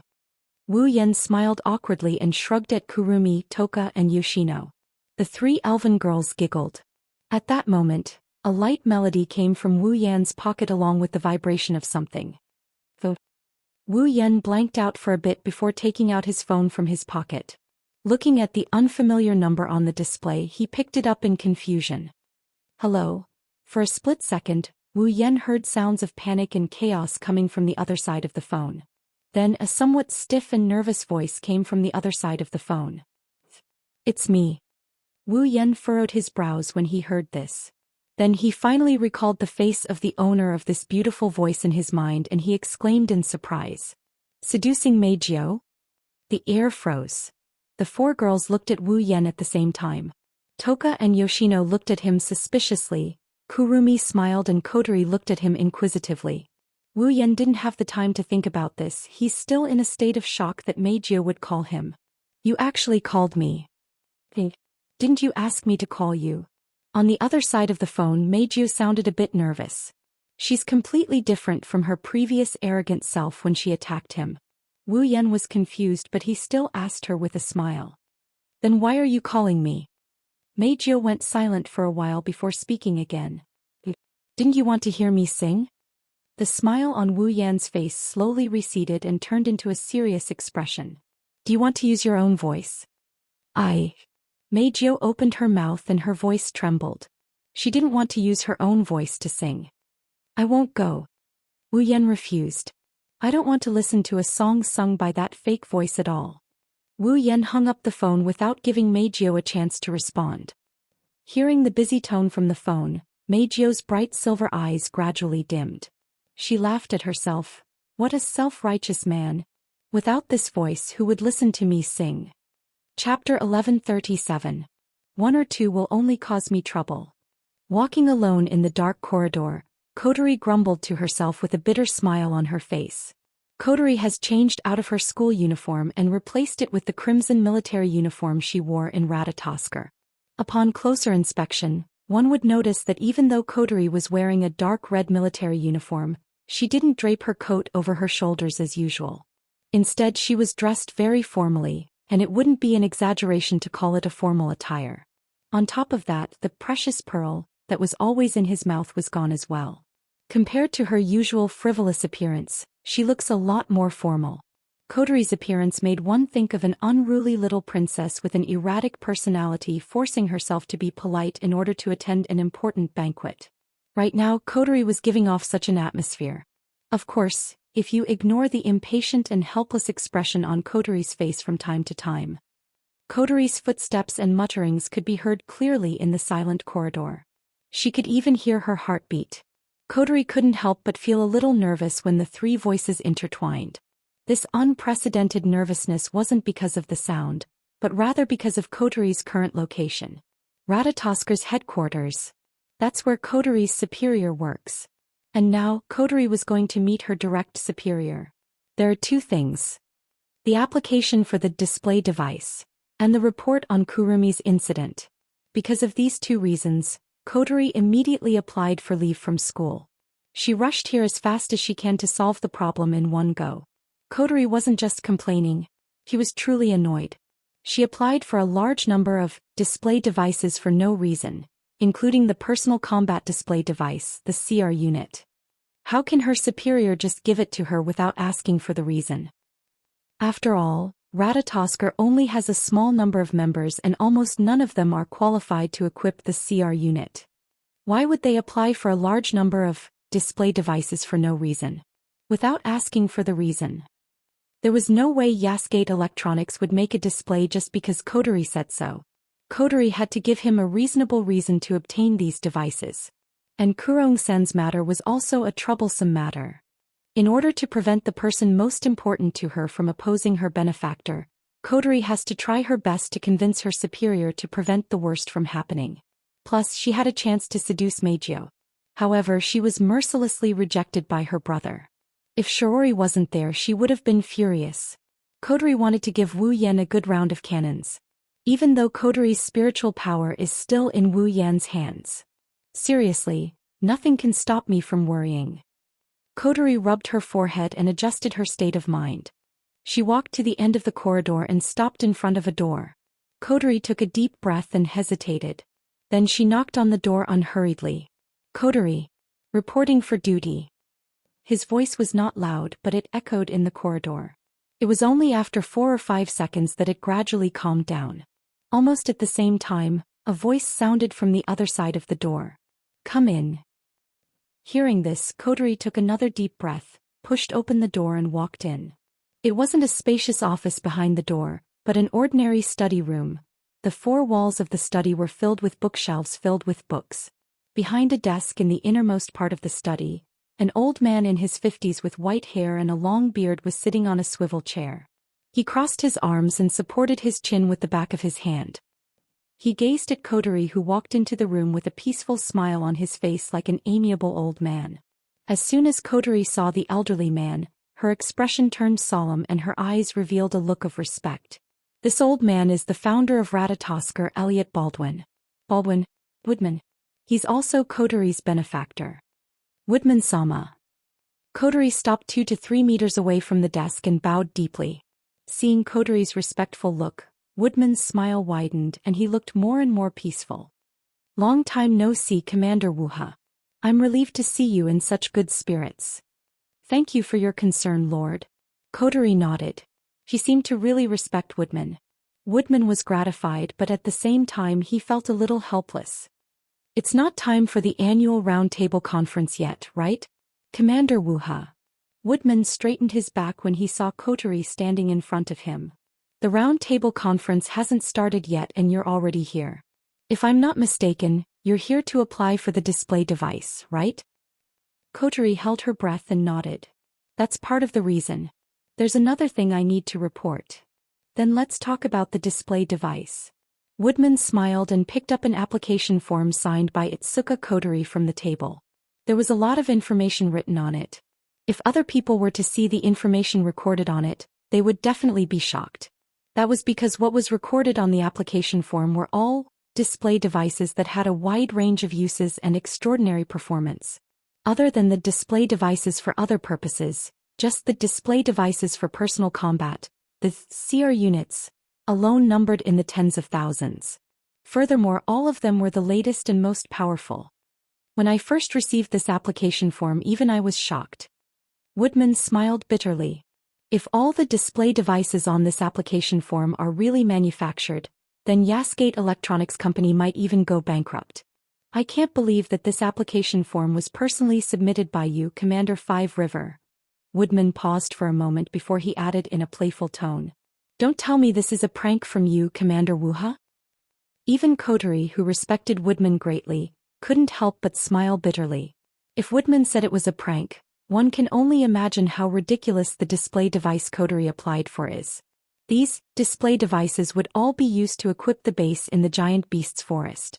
The CR unit would also be used by the 20,000 sisters. It was equivalent to creating an organization bigger than the AST. How could Woodman not be surprised or even shocked? Coterie had already predicted the reaction she would get from submitting this application form. Woodman was probably the only one who saw this application form. If the rest of the higher-ups saw it, Coterie would be drowned in saliva by now. But it couldn't be helped. This batch of display devices had to be obtained. Therefore, even though Coterie knew her words might cause a huge commotion, she still replied seriously with a tense expression. Commander Woodman, it's true. The smile on Woodman's face slowly disappeared. Looking at Coterie's serious expression, he frowned deeply. Commander Wuha, you should know how unrealistic your request is, right? Woodman looked at the application form in his hand and closed his eyes as if he couldn't bear to look at it. Even if Yasgate Electronics has the ability to create the display device above, the budget spent on it is definitely an extremely huge amount. If it is really implemented, Yasgate Electronics will definitely be emptied and will only exist in name. Woodman looked straight at Coterie. Commander Wuha, do you understand how unreasonable this request is? Yes. Yes. Under Woodman's gaze, Coterie didn't seem to notice anything. Her expression didn't even change, but she said something that made Woodman's expression change. Therefore, I will be responsible for the cost of creating the display devices. Chapter 1138. Therefore, I will take full responsibility for the cost of the device. Woodman's expression changed when he heard Coterie's serious words. In this world, there were only two organizations that had the ability to create display devices: Yasgate Electronics Company and DIM. As the only two organizations in the world that have the technology to create the device, they might not be the richest in the world, but they are definitely one of the wealthiest organizations. Under such circumstances, Yasgate Electronics would face the danger of losing all of its funds to manufacture the display device Coterie requested. It wasn't hard to imagine how much funds Coterie needed to manufacture the display device. However, Coterie said she will take full responsibility for the cost. Apart from her identity as the commander of Ratatoskr, Coterie is just a little girl from an ordinary family. Can she afford such a huge amount of money? The answer is no. Woodman, who knows Coterie's family well, can't help but think that Coterie is pranking him. But because Woodman knew Coterie well, he knew Coterie wasn't joking. Woodman's eyes gradually narrowed. His pupils constricted into the shape of needles as he spoke in a deep voice. Commander Five Rivers, are you serious? The heavy atmosphere in the silent study room continued to rise. Coterie closed her eyes, and when she opened them again, they were filled with determination. Woodman, who had witnessed this scene, fell silent. Following Woodman's silence, the entire study suddenly fell into an indescribable, stifling silence. If someone were to stay here, perhaps, if anyone was in the study room, they would have a hard time maintaining their breathing under the heavy atmosphere. After a long time, Woodman raised his head and looked at Coterie. May I ask, where do you plan to get the money? Coterie lowered her head and pondered for a moment before answering. This fund was entrusted to me by my brother. He asked me to use it at this time. That's right, the money Coterie wanted to use to create the device was given to her by Wu Yan himself. Wu Yan predicted that in the end, the matter of requesting the display device from the higher-ups of Ratatoskr would escalate to a financial issue. After all, the quality and quantity of the display devices they needed were simply too high, too many. Even the Yasgate Electronics Company might not be able to afford it. Moreover, Coterie didn't apply for the device for Ratatoskr. It was a personal request. Therefore, Yasgate Electronics wouldn't spend such a huge amount of money to create a display device for Coterie's request. The display device wasn't something that could be given away casually. If they didn't use it well, it might become the source of a disaster. Even with Coterie's trust, the higher-ups were willing to give away the device. However, if they didn't solve the basic problem of funding, they wouldn't be able to negotiate. Therefore, the next morning after returning to the date world, Wu Yan gave Coterie a space ring filled with gold coins. The value of gold in this world was very high. Wu Yan can casually take out any one of these gold coins and exchange it for a large sum of money. If he were to take out all the gold coins in the ring of gold, then the sum of all the wealth in the world wouldn't even amount to 1/10,000 each of the gold coins in the ring of gold. Wu Yan only needed to take out a drop in the ocean of gold from the ring of gold and he could use it to create these devices. This would make the base in the giant beast forest more secure and the 20,000 Misaka sisters more powerful. Why wouldn't he do it? If it wasn't for the gold coins, Kotori wouldn't have dared to submit the application. Upon hearing Kotori's words, Woodman was taken aback. Shortly after he recalled something. He suddenly thought of something and his expression turned serious. You must be referring to the mysterious person who isn't an elf or a magician but has power comparable to an elf, right? Kotori nodded slowly. Woodman fell into deep thought. Woodman had already noticed Wu Yan when he first arrived in this world with the spacequake. Both AST and Dim thought Wu Yan is a spirit, but Kotori's connection made it clear to Woodman that Wu Yan isn't a spirit. Of course, Woodman didn't know Wu Yan's true identity. Kotori didn't report the fact that Wu Yan is a vampire to the higher-ups. Before becoming Wu Yan's summon, Kotori didn't even know where Wu Yan came from. How could she report that? Thus, in the eyes of Woodman and the other Ratatosker members, Wu Yan is shrouded in mystery. There's nothing about him that isn't a mystery. Now, this enigmatic existence took out a large amount of money to create a large number of display devices. Fifth River Commander. Woodman looked at Kotori with a meaningful gaze. Don't tell me the display devices you applied for is what your brother needs? Kotori narrowed her eyes for a moment before she relaxed and answered truthfully. Yes, Lord Woodman. Just as you guessed, it was my brother who requested the display devices. Woodman pursed his lips and a look of dissatisfaction appeared in his eyes. Fifth River Commander, the display devices aren't something that can be given away. If someone uses them for evil purposes, do you know what will happen to this world that's already facing a disaster? Lord Woodman, I understand your concern. Kotori looked up with a bitter smile. But I think that your concerns are unnecessary. Woodman's interest was piqued by Kotori's words. But the reason is simple. Kotori took a deep breath. Her red eyes flashed. If my brother wants to destroy this world, no one can stop him. He doesn't need the display devices at all. Woodman's expression changed drastically as overwhelming waves surged in his heart. Even his hands were clenched into fists. His shrewd eyes rippled with waves that were difficult to suppress. No one can stop it? Woodman closed his eyes as if he didn't want others to see him lose his composure. The corner of his mouth curled up into a smile, but that smile seemed forced no matter how one looked at it. Looks like the real danger in this world isn't the elves but this mysterious existence. Seeing how Woodman was trying his best to suppress something, Kotori felt a little apologetic, but that was the truth. If Wu Yan really wants to destroy this world, all he needs to do is release a vassal beast and have it run around the world. Then the world will enter the Stone Age. The only way to deal with familiars was to use mana to neutralize them. However, in this world, mana wasn't real mana. It was just a form of energy that powered the display device. It couldn't deal with familiars at all. Kotori was only speaking the truth. All right. The application for the display devices is approved.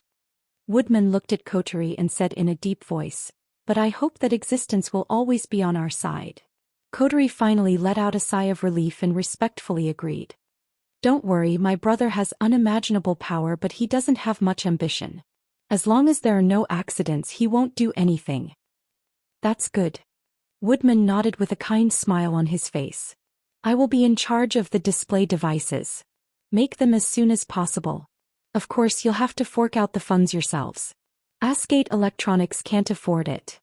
Yes. Kotori bowed and hesitated for a moment. One more thing, Tokisaki Kurumi has left the Itsuka family. Tokisaki Kurumi left. Woodman furrowed his brows and said with uncertainty. Is it your brother's idea again? Yes. A little. This. Woodman smiled bitterly. He's pretty much certain that the most dangerous existence in this world is Wu Yan. They have a way to deal with the elves but they don't have a way to deal with Wu Yan. Chapter 1139. In Heavenly Palace City, there is a building that is far taller than all the other buildings. This building is the branch office of in Heavenly Palace City. Because Heavenly Palace City is the place where space tremors happen the most frequently in recent years, It is also the place where elves appear the most frequently. Therefore, has already set up a branch office in Heavenly Palace City in order to effectively capture or kill elves. As the only two organizations in the world that can create display devices, is the same as AST. They advocate killing elves to bring peace to the world. Or rather, it is precisely because advocates killing elves that FES has the same goal. After all, whether it is AST or the military police of other countries, the display devices are all provided by DIM. Although in terms of technology, DEM was a bit weaker than Yaskit Electronics Company. In terms of reputation, DEM surpassed Yaskit Electronics Company by quite a bit. At least on the surface, almost everyone who knows about the existence of display devices knows about DIM. However, there are not many people who know about the existence of Asgate Electronics. Of course, DIM and Asgate Electronics both know about each other's existence. Just like how there are good people and bad people in every world, in this world, these two organizations that have the ability to create display devices are also archenemies. Asgate Electronics Company advocated peaceful means of communication. In order to save elves, the threat of space tremors to the world will be eliminated without a trace. DIM advocates using force to suppress and destroy elves to bring peace to the world. How can two organizations with completely opposite natures not become archenemies? Of course, this is only on the surface. In all large organizations, there are people with evil intentions.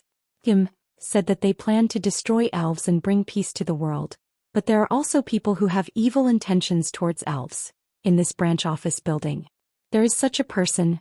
It is a person wearing a suit. He was a tall man with a head full of dull grayish-golden hair and a pair of sharp eyes that seemed to have been carved out of his face with a small knife. The man looks to be at most 35 years old, but he gives people a feeling that he has experienced the vicissitudes of life and is very experienced. From time to time, the corner of his mouth would curl up into a smile like a wild wolf staring at its prey. It is full of danger. It was also a little nauseating. Isaac Bellum Wilcote, the executive director of the DEM company, in essence the upper management. This was because the DM was the main organization that provided the military with the display device. As long as he gave the order, the military strength of many countries would drop to the point where they would be left far behind by other countries. In this branch company, or even in this country, Wilcott was in existence that could cover the sky with one hand. Even if DEM is just a company, holding a glass full of red wine in his hand, Westcott looked at the scenery of Heavenly Palace City outside the window and sighed quietly.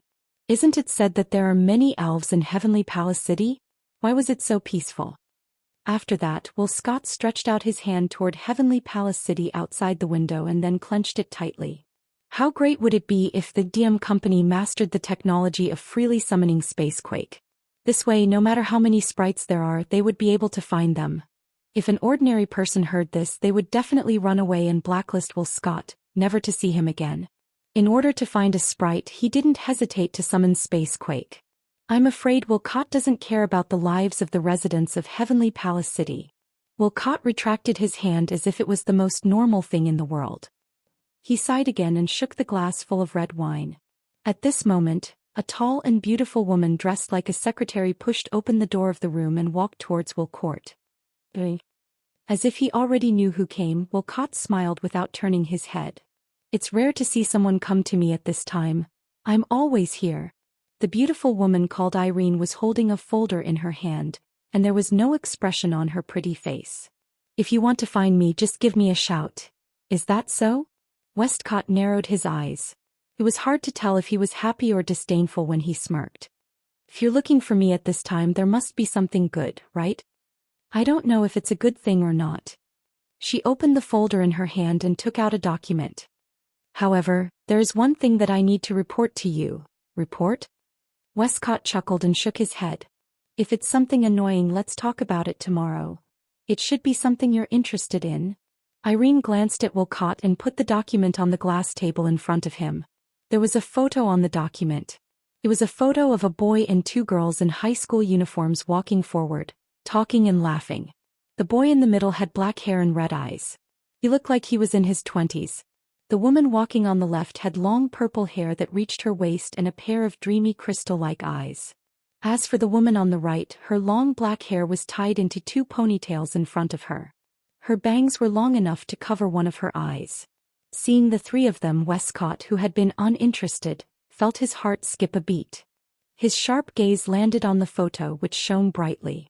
Westcott had never seen the three of them before, but he saw them in the video of the battle between Ast and the elves. Red Devil, Princess, Nightmare. Westcott uttered the names one by one. Every time he uttered a name, his heart would beat violently and his body would even tremble. Obviously, he had already entered a state of extreme excitement. Seeing Westcott suppressing his excitement, Irene closed her eyes and slowly spoke. That young man's name is Itsuka Shido, the purple-haired girl is Otoka Toka, and the black-haired girl is Shikisaki Kurumi. They seem to be living together and studying at a school called Lichon High.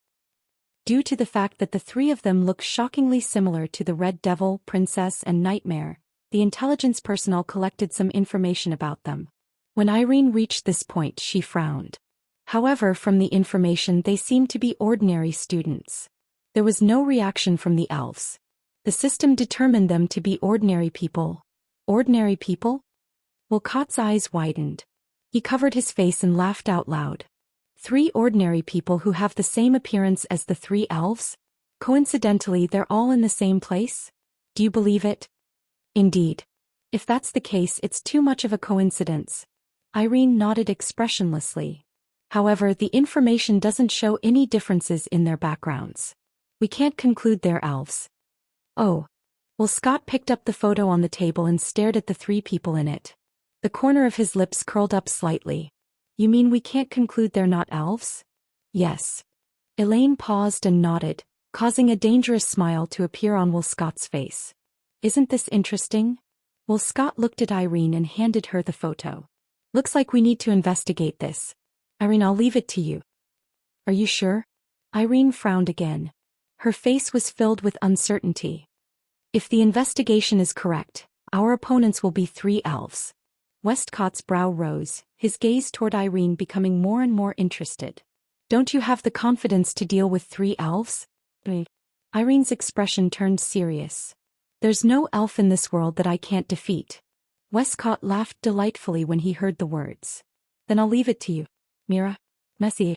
The world's strongest magician. Chapter 1140. Tiangong City Lichon High School Teacher's Office. Tokisaki classmate, are you sure you want to take such a long leave? A petite teacher who had the face of a high school student or even a junior high school student, said regretfully to Kurumi, who was standing in front of her and exuding an elegant aura. We're going to have a trip soon. If you take such a long leave, you won't be able to go. Kurumi was slightly startled, then her face was full of regret. Is that so? That's a pity. If possible, Kurumi really wanted to go on a trip with Wu Yan. It's really unfortunate that she chose to leave at this time. Kwang-san forced a smile in his heart. But my family is already urging me, so, then, there's no other way. The child-faced teacher lowered her head. She looked like a primary school student who was about to cry after being bullied. Even Kurumi couldn't help but doubt in her heart at this time. In front of her is the teacher with a child-faced big boobs, really almost 30 years old? Then Tokisaki classmate, I hope you can come back soon. The teacher tilted her head and smiled. Even if you can't go on the trip, there will be a large-scale cultural festival held by 10 high schools in Tiangong City. It's an annual event. Tokisaki classmate, if you miss this, it will be a real regret. Tiangong Festival. Kurumi blinked her eyes and a charming smile appeared on her face. That's really exciting. I'll solve my problem as soon as possible. That's good. Okamoto nodded with satisfaction. Coming out of the teacher's office, Kurumi slowly put away the smile on her face and sighed as if she was tired. Next, Kurumi will go to find the whereabouts of the second elf and temporarily leave here for a while. Thinking that she was about to leave here, Kurumi's heart was more or less worried. It's not that she didn't want to come to Lichon High School. It's also not that she didn't want to leave her classmates. From the beginning to the end, there was only one person who could make her feel reluctant. Her wine-red eyes flickered a few times. Kurumi couldn't help but look in the direction of the classroom. She wanted to see Wu Yan. At least she wanted to say goodbye. But she was afraid. After meeting Wu Yan, she would be reluctant to leave. Standing at the door of the teacher's office, Kurumi's beautiful eyes were filled with hesitation. In the end she gave up. Anyway, it's not like we won't meet again. Regardless of whether she found the second sprite or not, or whether she resolved the confusion in her heart, she would still come back. After all, Kuang Sen's life had long since merged with the only man who could move her heart. For the time being, I have to go back to my old self. Kurumi muttered. She then lifted her feet and walked towards the school gate. Walking on the sparsely populated street, Kurong 3 entered a small alley. She didn't stop until she reached the end of the alley where there wasn't a single trace of light. Then she turned around and walked back. Era, are you not going to come out? The light and agile voice wantonly fluctuated in the narrow alley, spreading far and wide.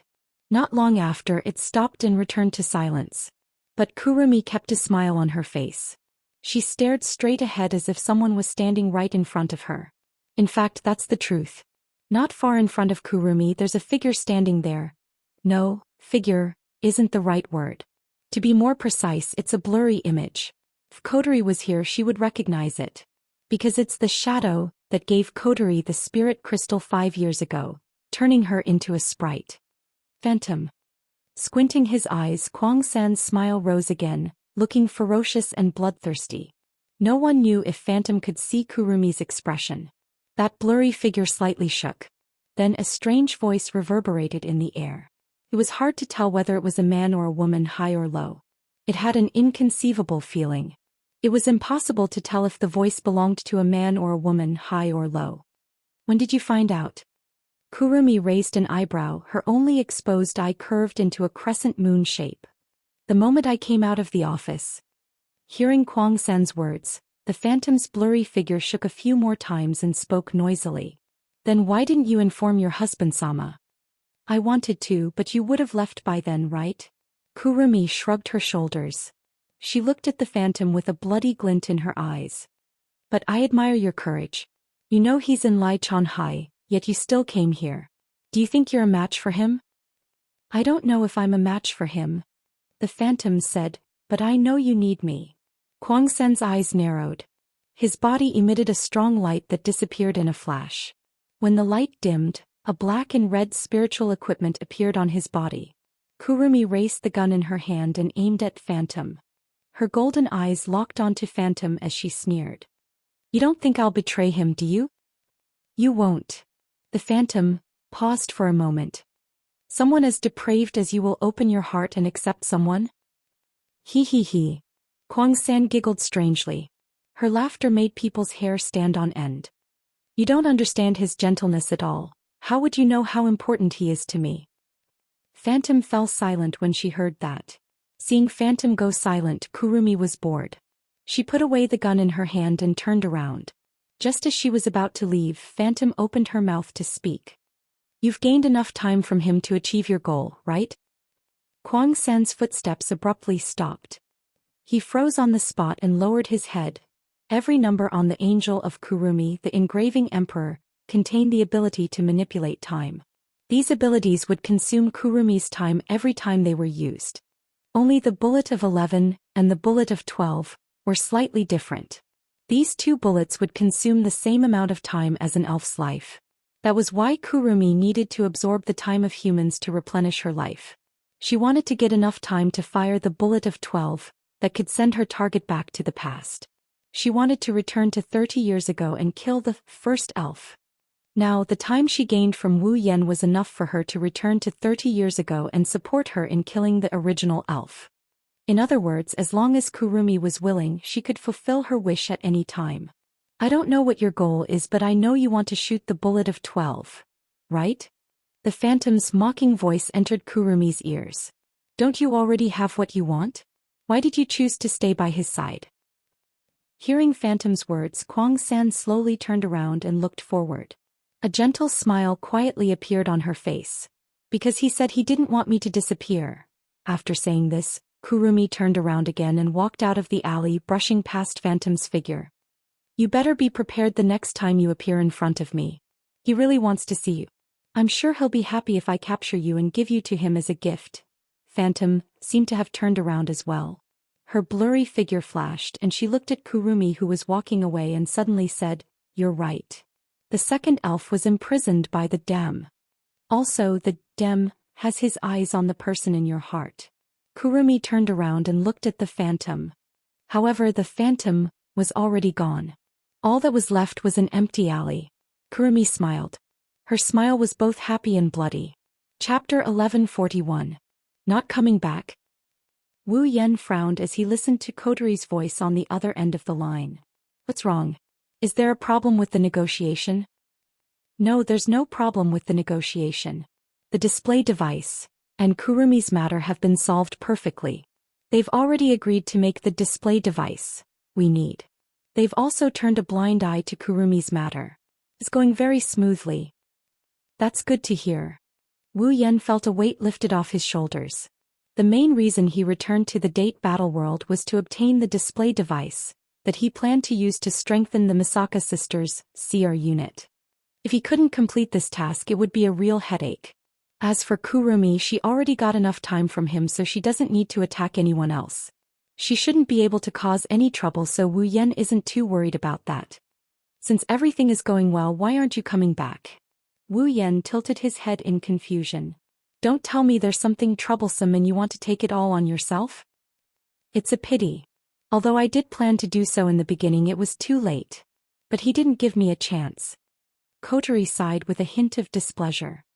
"It's just that it's almost time for the annual Round Table Conference to be held again. Instead of rushing back in a hurry, why don't we just finish the Round Table Conference here before going back?" The so-called Round Table Conference was in fact a group formed by the high-ranking officers who founded Ratatoskr. The chairman of the Round Table Conference was Woodman. Kotori was also a member of the Round Table Conference and was appointed as the commander of Ratatoskr. As for the rest of the council members, some of them were higher-ups of Yasgate Electronics. Some are supporters who share the same goal as the Round Table Conference. Their true identity is only known to the other members of the Round Table Conference.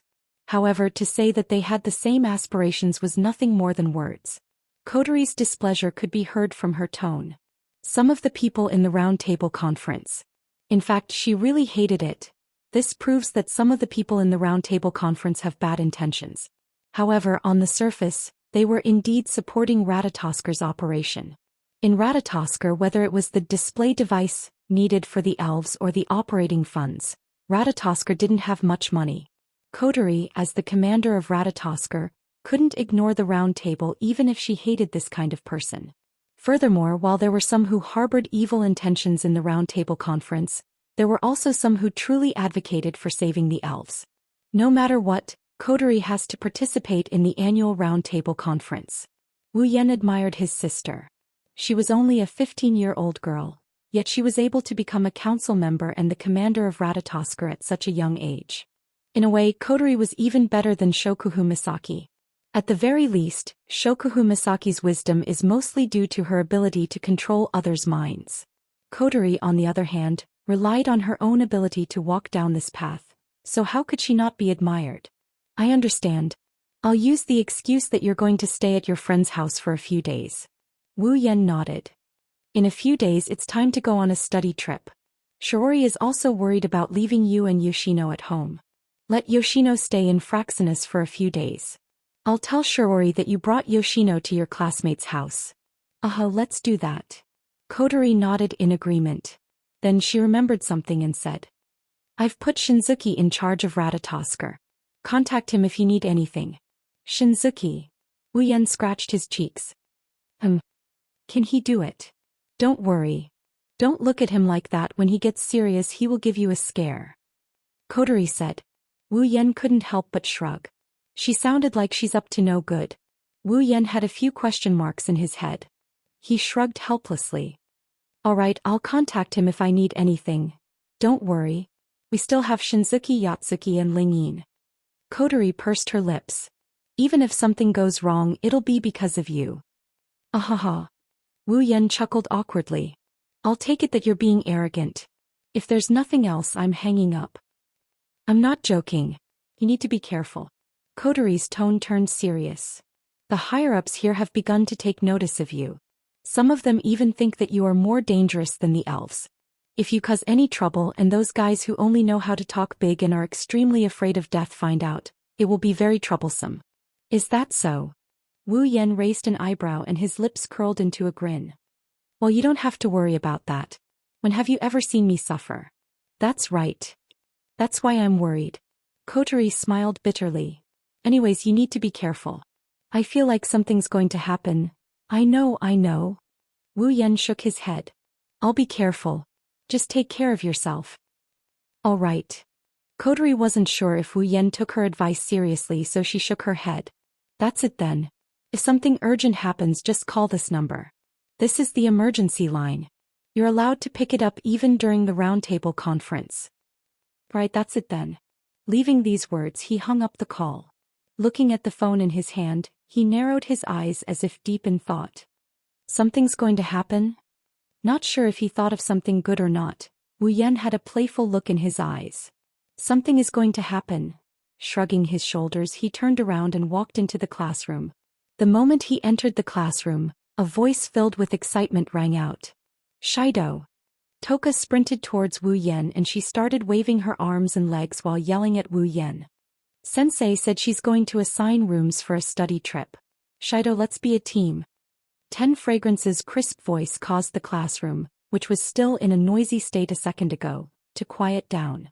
Then a series of meaningful gazes swept over one after another. The smile on Wu Yan's face froze as he listened to the whispers around him.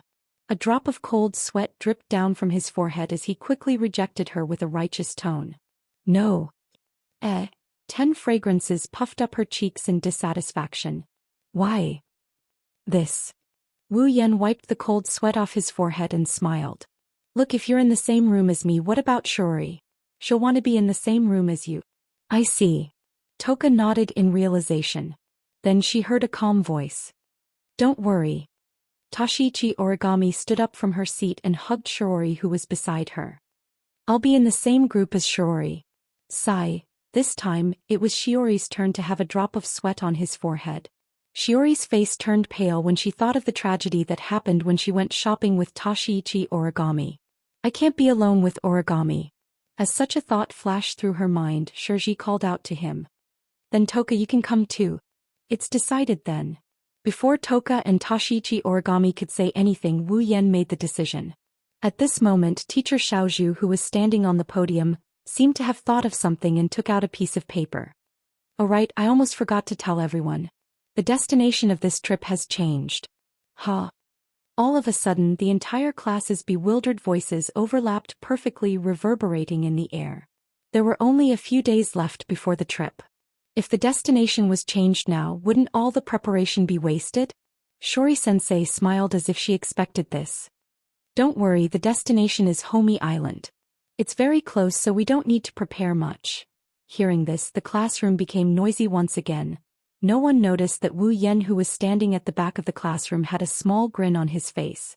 Chapter 1142. Tiangong City, Airport. Students, please gather according to your class. In the plaza of the airport, teacher Xiaozhu and the other teachers of the other classes raised their hands and gave orders. They let the students who came to Zen High School to participate in the study trip line up according to their classes and get ready to board the plane at any time to set off for Hiroshima. Shiori pulled Toka, who kept looking around curiously towards the queue. Wu Yan carried a travel bag full of clothes and daily necessities as he walked behind the two of them. He looked around the airport and tapped on his unknown earpiece. Is it really okay? Ask Fraxinus to follow them to Arami Island. That's necessary. Ling Yin's tired voice rang out softly in the earpiece. After all, the travel agency that supports your study trip this time has a background that makes me a little worried. Oh? Wu Yan stopped and he grinned at Ling Yin. Did you guys notice it? Ling Yin, who was talking to Wu Yan in Fraxinus' command room, flinched when she heard this. So you already knew. Well, vaguely. Wu Yan pursed his lips and continued to follow Toka and Shiori. Is it Dem? Dem. At this time, Shina's voice came from the earpiece. Her voice was full of surprise and confusion. Could it be that this study trip has something to do with Dem? I can't tell if it's related to Dem or not. Wu Yan shrugged. However, when I went to ask teacher Little Zhu why the destination of the trip was changed, she said that a travel agency called Cross had contacted the school.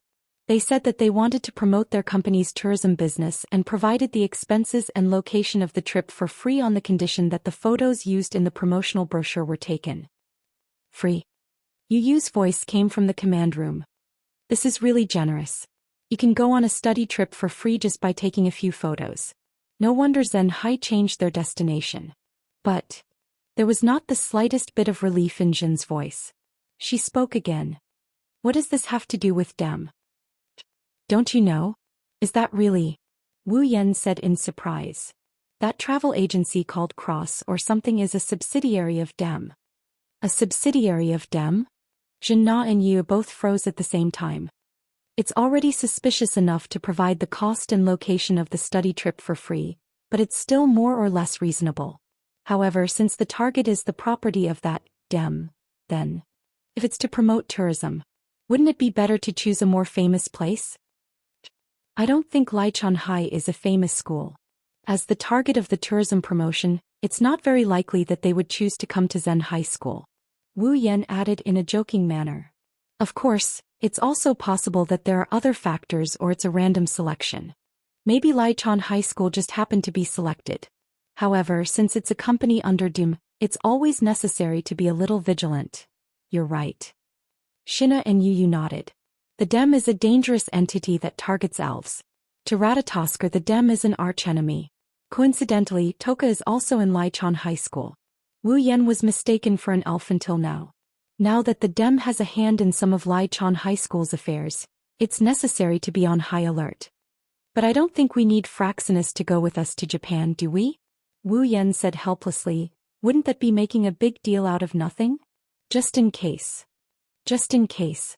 Something urgent happens, we can go there immediately. Ling Yin explained calmly. She muttered in dissatisfaction. Initially, I wanted to act as Ratatosker's contact person as a teacher. But the commander's sister has seen me before when she was traveling to the hot spring. If I follow her, it'll definitely arouse suspicion. If that happens, it'll be hard for me to explain to the commander. Alright, don't worry too much. If there's an emergency, even if I can't handle it, you guys can't handle it either. Wu Yan shook his head. All in all, please pay attention to your surroundings. If you notice anything suspicious, you can decide what to do. As for the matters on the ground, I'll take care of them. Understood. Ling Yin replied. If it's not necessary, please don't remove Toka's seal. It'll be troublesome if Toka's psychic waves are detected. I don't think that's necessary.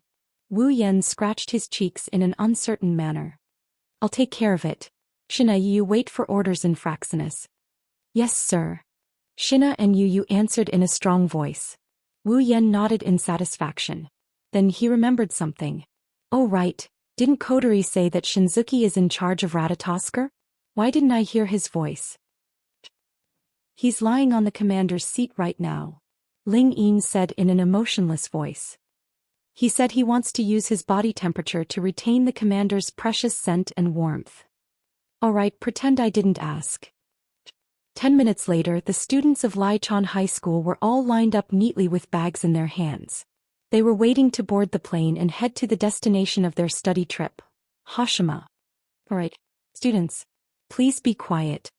Teacher Xiao Zhu stepped forward and clapped her hands, attracting the attention of the group of students who were discussing their study trip. Then she smiled and stepped aside. Let me introduce you to someone. As Soju-sensei stepped aside, a tall girl appeared in front of everyone. She has light blonde hair that fluttered in the wind. The rest of her hair was tied up behind her head. She's wearing a reporter's outfit with a camera hanging around her neck. Her facial features are different from Asians. Her skin is snow-white as if she came from a foreign country. She exudes an aura that doesn't fit in but doesn't give off a sense of distance. Only the sharper ones like Toka and Tokichi Origami notice that this girl has a unique aura. Wu Yan's wine-red eyes flashed with a peculiar glint when he saw the girl. He looked at her with a playful and contemptuous gaze. This is the photographer sent by the travel agency. Soju-sensei introduced the photographer to the students. Since this study trip is sponsored by the Cross Travel Agency for free, in order to provide help to the travel agency, The photographer will record and shoot the process of your trip. Therefore, if you are photographed, please cooperate and don't cause any trouble. Just call me Irene. The photographer named Elaine smiled and bowed politely. I look forward to your guidance on this trip. Thank you for your guidance. The group of students responded one after another. Good, good. Soju-sensei nodded happily. It's about time to board the plane. Remember to bring your belongings. Don't leave them behind. Yes. Irene touched the camera in her hand when she saw the students talking about their belongings. She glanced at the students and stopped at two people. Toka was chatting happily with Shiori. She looked at Wu Yan, who was looking at her with a faint smile. Irene's pupils constricted, and then she looked away as if nothing had happened. A trace of vigilance rose in her heart. Could it be that the person who looked like their devil knew his identity? No, I shouldn't have met him before. She turned to look at Wu Yan again. That half-smile he had on his face was nowhere to be seen. Instead, there is an ordinary male student with a helpless smile on his face, chatting with Shiori and Toka about something. Seeing this, even Irene couldn't help but feel doubtful. Just now, was that just an illusion? Is that guy really the Red Devil? Chapter 1143. High up in the sky in a plane flying at high speed. Wow. Leaning on the window and looking at the endless ocean below, Toka's dreamy eyes fluctuated with extraordinary splendor. She seemed very excited. This is the ocean. It's really big. Seeing Toka's unusually happy expression, Shiori unconsciously also showed a smile on her face. Don't worry, we'll be able to play at the beach soon, so Toka, if you're too excited, be careful that you don't have the energy to swim. Swim. 10 Incense narrowed her eyes in anticipation. She hurriedly sat down in her seat. You're right, can't be too excited. If you're too excited, you won't have the energy to swim. Calm down. She muttered to herself to calm down, and she did indeed calm down. However, because she was too calm, her squinted eyes began to blink tiredly. Not long after, she closed her eyes. Her head also tilted to the side and she fell into a deep slumber. Really? Shiori helplessly shook her head. Her eyes couldn't help but show a doting expression. She flicked Toka's bangs and softly muttered, "Good night." All of a sudden, a cold gaze pierced from Shiori's side to her back, causing her to feel a chill down her spine. The doting smile on her face also froze up. Swallowing a mouthful of saliva, Shiori turned her head with an uneasy expression and looked to the other side of her. Then Tokichi Origami's calm face and cold gaze were imprinted in her eyes. Looking at Toka Origami's cold gaze, Shiori embarrassedly smiled and carefully asked a question. What's wrong? Origami classmate. Toka Origami didn't say anything. She stared at Shiori until a while later, her eyes closed, head tilted like Toka. She seems to have fallen asleep. Shiori's mouth twitched. She wanted to cry but had no tears. Toka Origami, who was sleeping, seemed to be a bit dissatisfied. She rubbed her head against Shiori's body. That appearance looked strange, but Shiori, who already had some understanding of Toka Origami, unwillingly understood. At that moment, Shirji could only sigh. She also stroked Toka Origami's bangs. She forced a smile. Good night. Yuichi Origami's expression finally looked better. Not far behind Toka, Tobarama Origami and Shiori. Irene raised the camera in her hand, adjusted the focus and aimed it at Toka and the other two. To be more precise, it was aimed at the sleeping 10 Incense. After a few clicks, the photos were taken one after another.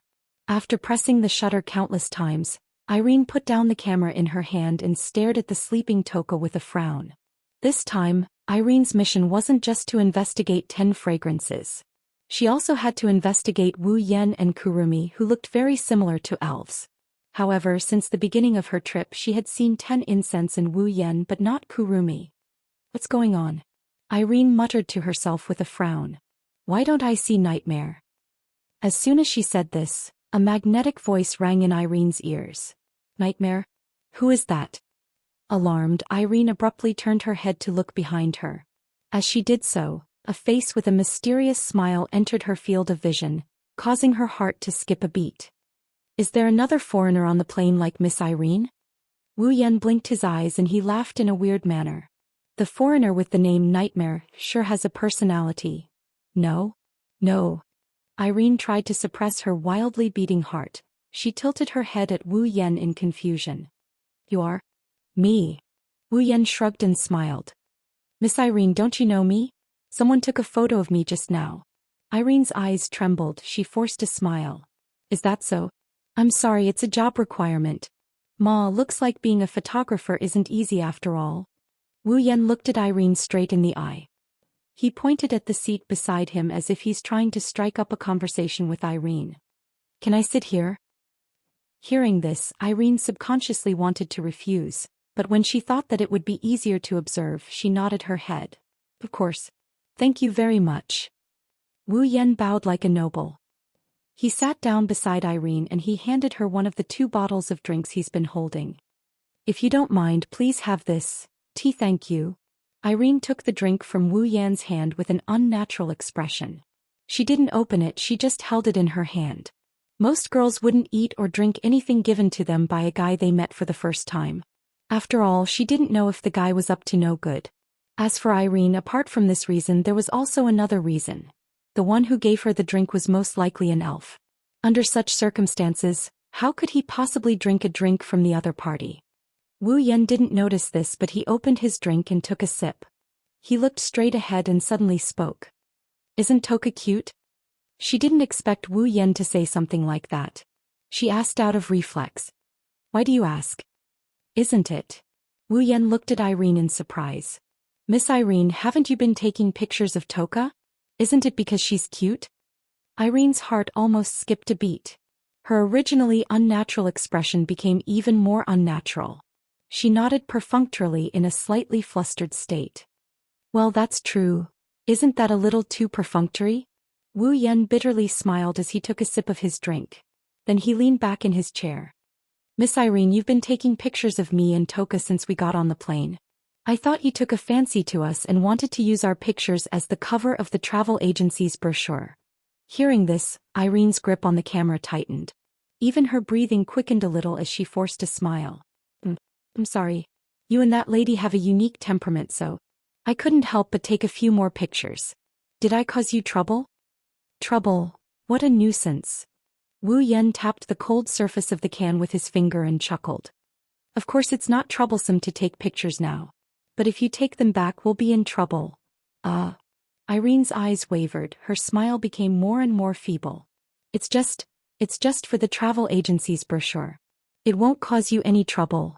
Is that so? Wu Yan glanced at Irene. Irene thought she was hallucinating. Wu Yan grinned at her with a smile that didn't look like a smile on his face. I hope that's the case. After all, Miss Irene seems to be very smart, but it's easy for her to make some mistakes. Confused? Irene looked at herself in confusion. Wu Yan raised an eyebrow. Don't you know? Wu Yan tapped his ear with a faint smile. For example, women usually wear headphones. If they don't want people to see them, they'll cover their ears with their hair. Miss Irene, you didn't notice. What? Irene immediately touched her ear. When she touched her wireless headset, her heart beat faster again. This is the wireless headset she used to keep in touch with the team that came with her. And Miss Irene? Wu Yan narrowed his eyes as if he didn't see Irene's panicked expression. In the beginning, although I said 10 fragrances is very cute, I didn't tell you who 10 fragrances is. The blood drained from Irene's face and she became abnormally pale. Miss Irene is surprisingly easy to bully. Wu Yan smiled and stood up. No, before Miss Irene hates me, it seems like I have to retreat as soon as possible. Wu Yan waved at Irene and walked away with the can in his hand. Irene held the camera in her hand and looked at Wu Yan's back with uncertainty. Chapter 1144. Between the Aizu archipelago and the Ogasawara archipelago, there is an island with a total area of about 70 square kilometers. Home Island. 30 years ago there was a period of time when spacequakes happened very frequently. Even this place was affected by spacequakes. A large part of the northern part of the island was hollowed out. From the middle of the island to the outside, it became an empty island sea. It looked very desolate. It was only in recent years that Home Island was redeveloped and turned into a sightseeing island with both scenery and entertainment. In this respect, Home Island and Tiangong City have a very similar background. After all, Tiangong City used to be a ruin because of frequent spacequakes. Later it was redeveloped into a residential area. Like other redeveloped areas, Huomei Island had also been perfectly planned and organized, and a perfect disaster prevention policy had been implemented.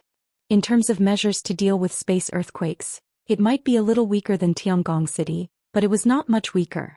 Moreover, the coast was completely cut off because of spacequakes. Like a crescent moon suspended in the ocean, it formed a precious and beautiful scenery, attracting a lot of tourists.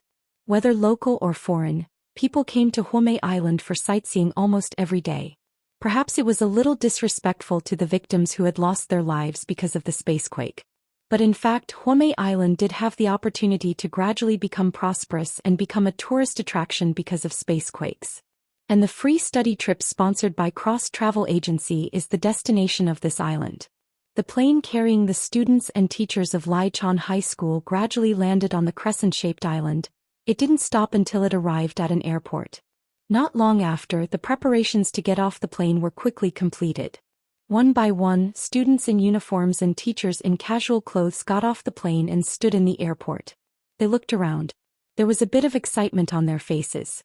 Taking a deep breath of the slightly cold air, Wu Yan couldn't help but praise while carrying a travel bag. Such fresh air, it smells cool even to the throat. It's the best place to travel in the summer. Indeed. Shiori also took a breath of the air. There was a faint surprise on her face. Originally, because the destination was too close, I didn't have much expectation. I didn't think it would be such a good place. Coming to this study trip was the right choice. Why do you all look so happy? Toka wrinkled her nose and sniffed the air with all her might. There's no smell at all. There's also a very, very strange smell. That's probably the smell of the sea. Wu Yan laughed and rubbed Toka's head. Don't smell fresh air like food, you idiot. I'm not an idiot. Toka retorted. Astria is an idiot. Astria? Shiori was taken aback. She asked in confusion. Who is Astria? Astria is. She is an idiot. Seeing as Toka is about to explain to Shiori, Wu Yan interrupted her. He pushed the two of them and they walked towards the rest of the party. It's time to gather.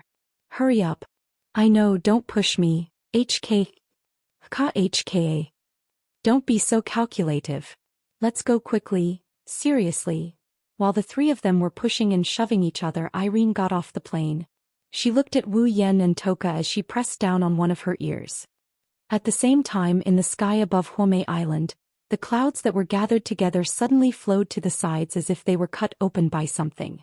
The soft cotton clouds flowed in the direction of the flow and drew a rather large frame, proving that there was something over there. As a matter of fact, there are indeed some things there. It's a humongous object. In a space that was invisible to the naked eye, a giant airship that was dark red in color and shaped like a cobra's head was floating above the clouds. Against the dense air pressure, it parted the clouds and slowly moved forward. The name of this airship was Albald, and it was one of the few large airships manufactured by the Dim Company.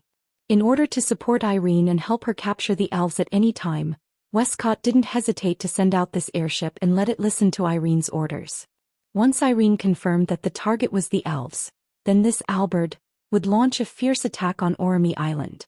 The executive force that has been keeping in touch with Elaine is on standby in this Albard. In Albard, a middle-aged man sitting on the captain's seat looked at the screen showing Wu Yan and Toka. He rubbed his beard as if he was thinking of something. They're the targets this time? Isn't it just a brat and a little girl? Are they really fairies? If fairies can be judged by their appearance, we wouldn't have to work so hard. The moment the middle-aged man who seemed to be the captain finished his words, a loudspeaker sounded in the surroundings. It's the voice of DM's second executive department head, Irene. Fairies have all kinds of strange abilities. They can hide their psychic waves and maintain a certain degree of appearance. It's stupid to use psychic wave detectors to identify fairies. Hearing Irene's blunt and impolite words, the captain of Albald chuckled and shrugged. Is that so? Thank you for your reminder, executive department head. Hearing the captain's indifferent tone from the headset, Irene frowned slightly and her voice became cold. Anyway, stay alert. Don't lose sight of those two. The captain's eyes turned vicious. He looked at Irene's image on the screen and felt displeased.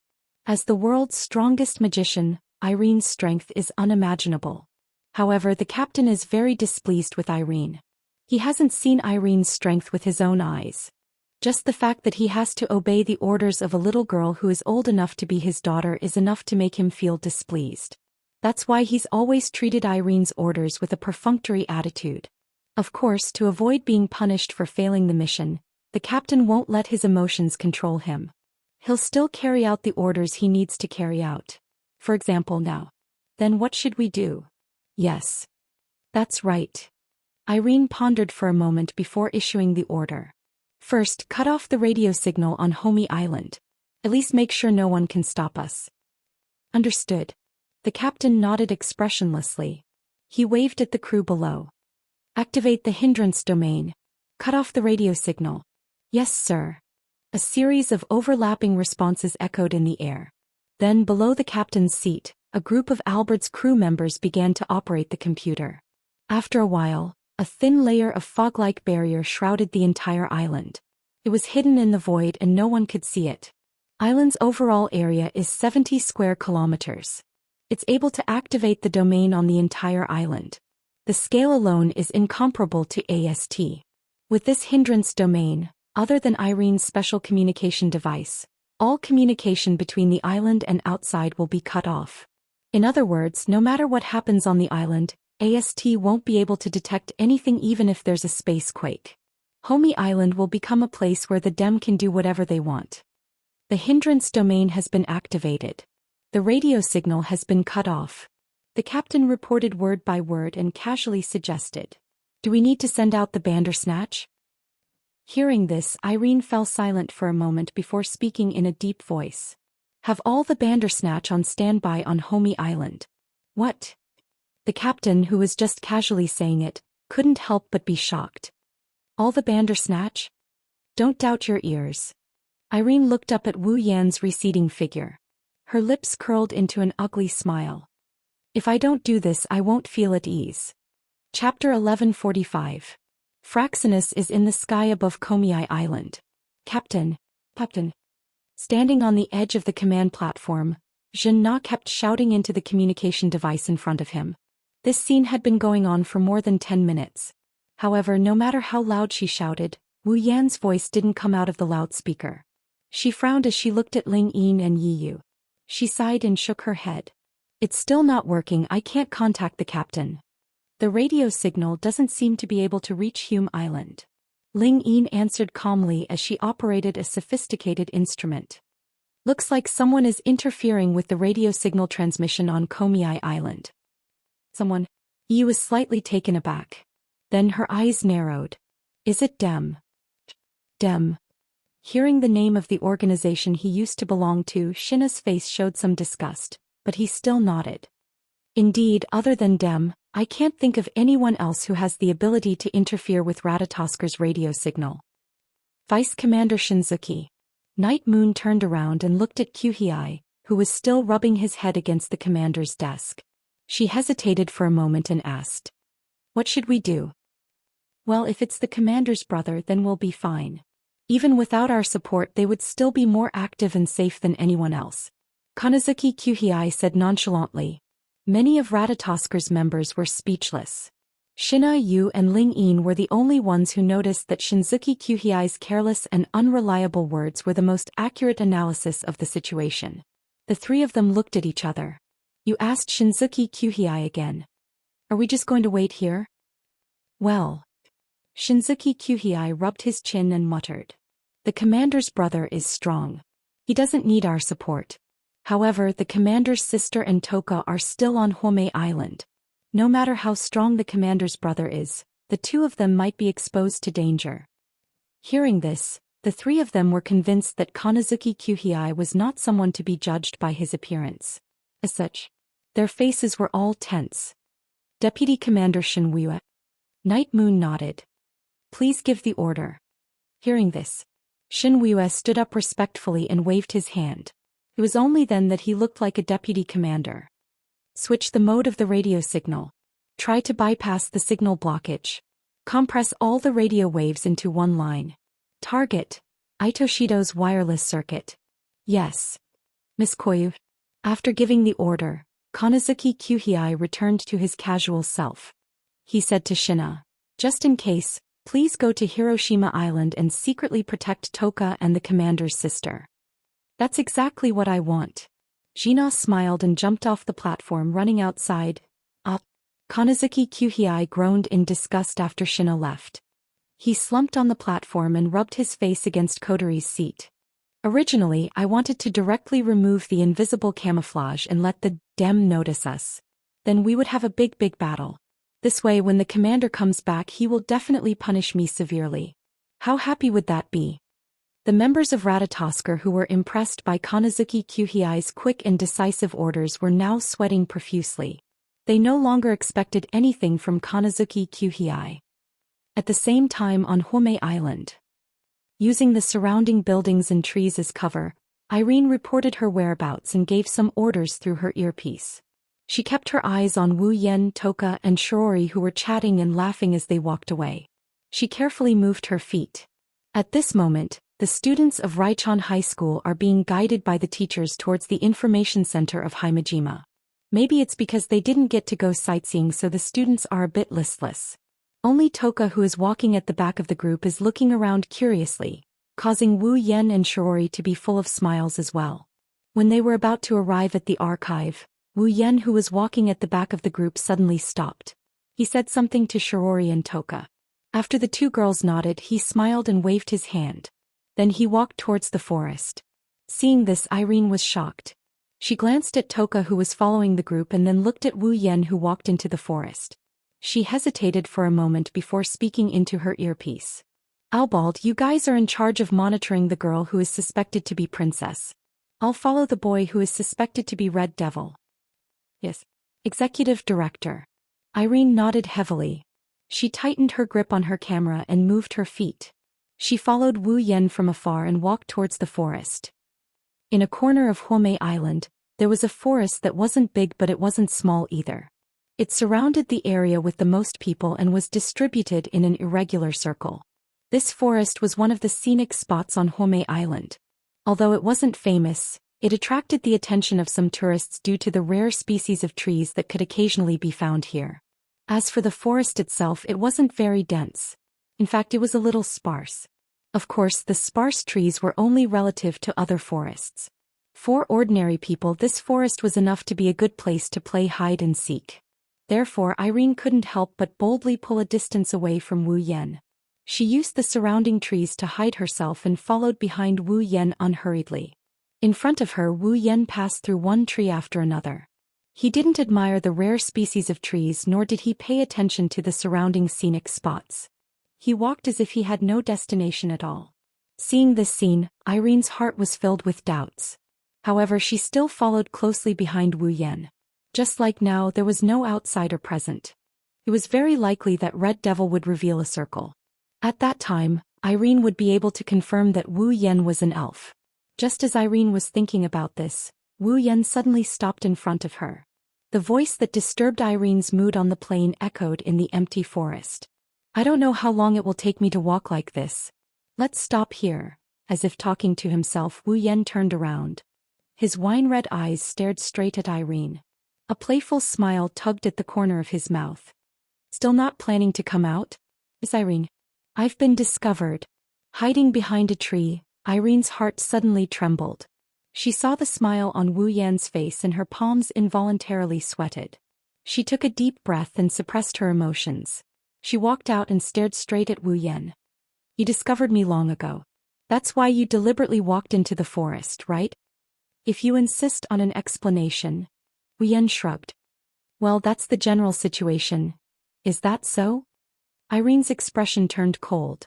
"Can I ask, how did you find me?" "Interesting. That's an interesting question."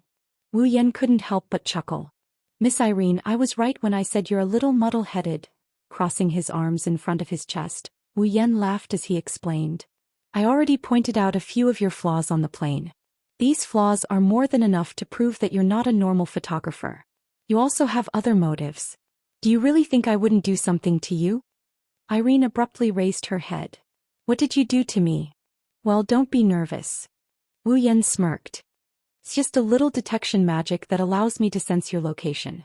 It won't be long before it disappears. Magic? Irene raised her eyebrows in confusion. Yes, magic. Wu Yan's smile slowly faded. His expression was indifferent, but it gave Irene a strange sense of oppression. It's different from the fake magic that you magicians recreate with the help of the display device. It's real magic. Irene's eyes narrowed. Chapter 1146. His voice echoed in her ears. She felt like she fell into an ice cave. Her body temperature dropped at an unimaginable speed. She even felt a chill in her heart. Looking at Wu Yan's nonchalant expression, Irene more or less understood what's going on. His identity had been exposed from the very beginning. The man in front of her not only has magical powers, but he also knows her identity. Otherwise, why would he say something like, magician, that belongs to the combat personnel who control the CR unit? Perhaps he had already been exposed to them. Even secret information such as the executive director of the DM might be known by them. Thinking of this, Irene felt that her investigation along the way was like a clown's, and her face suddenly turned ugly. You really are the elf. The Red Devil. The Red Devil? Wu Yan frowned and scratched his face. Is that my identification name? Who gave me such an ugly name? Seeing Wu Yan's nonchalant attitude, Irene's ugly face faded away. It was replaced by a cold and emotionless face. You just have to answer me. Are you an elf or not? Oh. Wu Yan raised his eyebrows and smirked. At this point in time, even if I don't admit I'm an elf, you won't believe me, right? Wu Yan shrugged. Just think of me as an elf. If that's the case, all of you who have been pursuing fairies should be very happy. Hearing this, Irene once again confirmed her guess. It seems like you already know my true identity. Irene threw the camera in her hand to the ground and narrowed her eyes. If that's the case, please give up on your futile resistance and come with me. Is this the first thing you say after coming to the conclusion that I'm an elf? Wu Yan shook his head in disappointment. I was expecting you to say some unexpected lines, Miss Elaine. How boring. So, you're not going to cooperate. Irene's eyes also turned cold. She was different from her behavior at the beginning. Now she was emitting a sharp aura. Even the air around her became a lot thicker. Are you finally serious? Wu Yan had an amused expression when he sensed the change. He even praised her for it. As expected of the world's strongest magician. You even know that. Irene's cold expression turned gloomy. How much do you know? I know. I know everything I can. Irene said in a half-joking, half-serious tone. Wu Yan pretended to be deep in thought before he laughed out loud. For example, your identity, Ms. Irene, or that annoying guy from Westcott. Even Ike knows about it? Irene gritted her teeth and took a few steps back. Forget it. As for why you know so much, I'll interrogate you when we get back to the company. That's not a bad idea. Wu Yan closed his eyes as if he's thinking about something. He opened his eyes after a while. He opened his eyes and smiled. How about this, Ms. Irene? Let's play a game. A game? Irene blinked. Yes. Wu Yan opened his arms as if to show his sincerity. He looked at Irene with an open mouth. The rules of the game are like this. If you can beat me, I'll go with you to meet Will Scott. Alice's eyes narrowed and she asked in a deep voice, then what if I lose? Lose? Well, I lost. Wu Yan rubbed his chin and he looked up at the sky with a grin. There seems to be one of your DM's airships up there. You sure know everything, huh? Irene looked at Wu Yan with an expressionless face. And then, even if it's a DM, there shouldn't be many airships of this size. You'll feel bad if it's destroyed, right? You. Irene held her breath. Could it be? Have you guessed it? Wu Yan grinned mischievously. He pointed at the sky with his finger. If you lose, I'll be responsible for sending that scrap metal to the recycling station. Irene stared at the grinning Wu Yan and for some reason her heart started beating faster. For the first time in her life she was afraid. No matter how strong the man was, he had everything under his control. It was as if he could predict the future. She couldn't help but fear him. Sensing this fear, Irene clenched her fists. Then what about the game? That goes without saying. Wu Yan looked at Irene with an exaggerated look of surprise. He continued with a condescending tone. Since Miss Irene is the most powerful magician in the world, of course I have to defeat you in your area of expertise. That's the most interesting thing, isn't it? Hearing this, the fear in Irene's heart was replaced by a trace of anger. Are you looking down on me? Why would I? Wu Yan narrowed his eyes and looked at Irene mockingly. It's just that Ms. Irene seems to think that no one in this world can defeat you. That's why I want to use my real strength to wake you up. So that you can recognize your own ignorance and insignificance. The anger in Irene's heart was easily ignited. Bzzz. Specks of golden light suddenly converged from all directions and condensed on Irene's body, completely covering her body inside. In a situation where even the air is trembling, the light that enveloped Irene's body is beginning to twist and stretch. When the light dissipated, Irene looked completely different from before. The clothes on his body were replaced by a tight-fitting and smooth uniform. His limbs were wrapped in mechanical armor with parts scattered all over his body. On his back were mechanical wings that looked like wings, and on his back were two sword-shaped equipment that were slender and oversized. The display device, for personal combat, the CR unit. It was because of this equipment that an individual could obtain power that far exceeded that of an ordinary person, and become a special race that was limited to this world. A magician. In the past, they relied on such equipment to fight against the elves. However, unlike AST's equipment, Irene's CR unit was not only white in color, but its design was even more unique. It's definitely not an ordinary CR unit. Oh, you're angry. Wu Yan teased Irene as he sized up the CR unit on her body. This CR unit seems to be a lot stronger than the AST set. Don't compare my Pendragon to the that's more common. Irene pulled out the sword-shaped equipment on her back. A laser beam shot out and pointed at Wu Yan. My Pendragon is a CR unit specially made by Dem. It's the most suitable CR unit for me. Comparing ST, which can be made by spending a certain amount of money with it, is the biggest insult. My apologies then. Wu Yan didn't sound apologetic at all. He stomped on the ground and he leaped into the air. He shot into the sky and he shot towards the horizon. Trying to escape. She tightened her grip on her lightsaber and the wings on her back released a burst of thrust. Under Irene's control, she chased after Wu Yan and flew into the sky as well. Like two meteors, the two of them drew a smooth trajectory, one in front and one behind. They shot up into the boundless sky like chasing the stars and the moon. Only when they reached the clouds did the two of them reveal their figures. They floated above the clouds, facing each other from a distance. Looking at Irene, who is aiming her laser sword at him, Wu Yan laughed. He waved his hand and Nietono no Shana came out of the gate of Babylon and landed on his palm. He then pointed it downwards at an angle. Let's start our game. Chapter 1147. Let's begin our game. Hearing this, Irene's delicate face flashed with sharpness. No matter what kind of existence you are in this world, no one can defeat me. Irene waved the laser sword in her hand and pulled it to her waist. She held the sword with both hands and rushed out with the push of the ejector on her back. Wherever she passed, the sky filled with clouds was torn open. In a sonic boom, she rushed to Wu Yan like a hot knife through butter. Clang! Along with the crisp sound of metal clashing, a ferocious chi burst out from the center of the collision. Instantly, the clouds within a radius of more than 10 meters were blown away.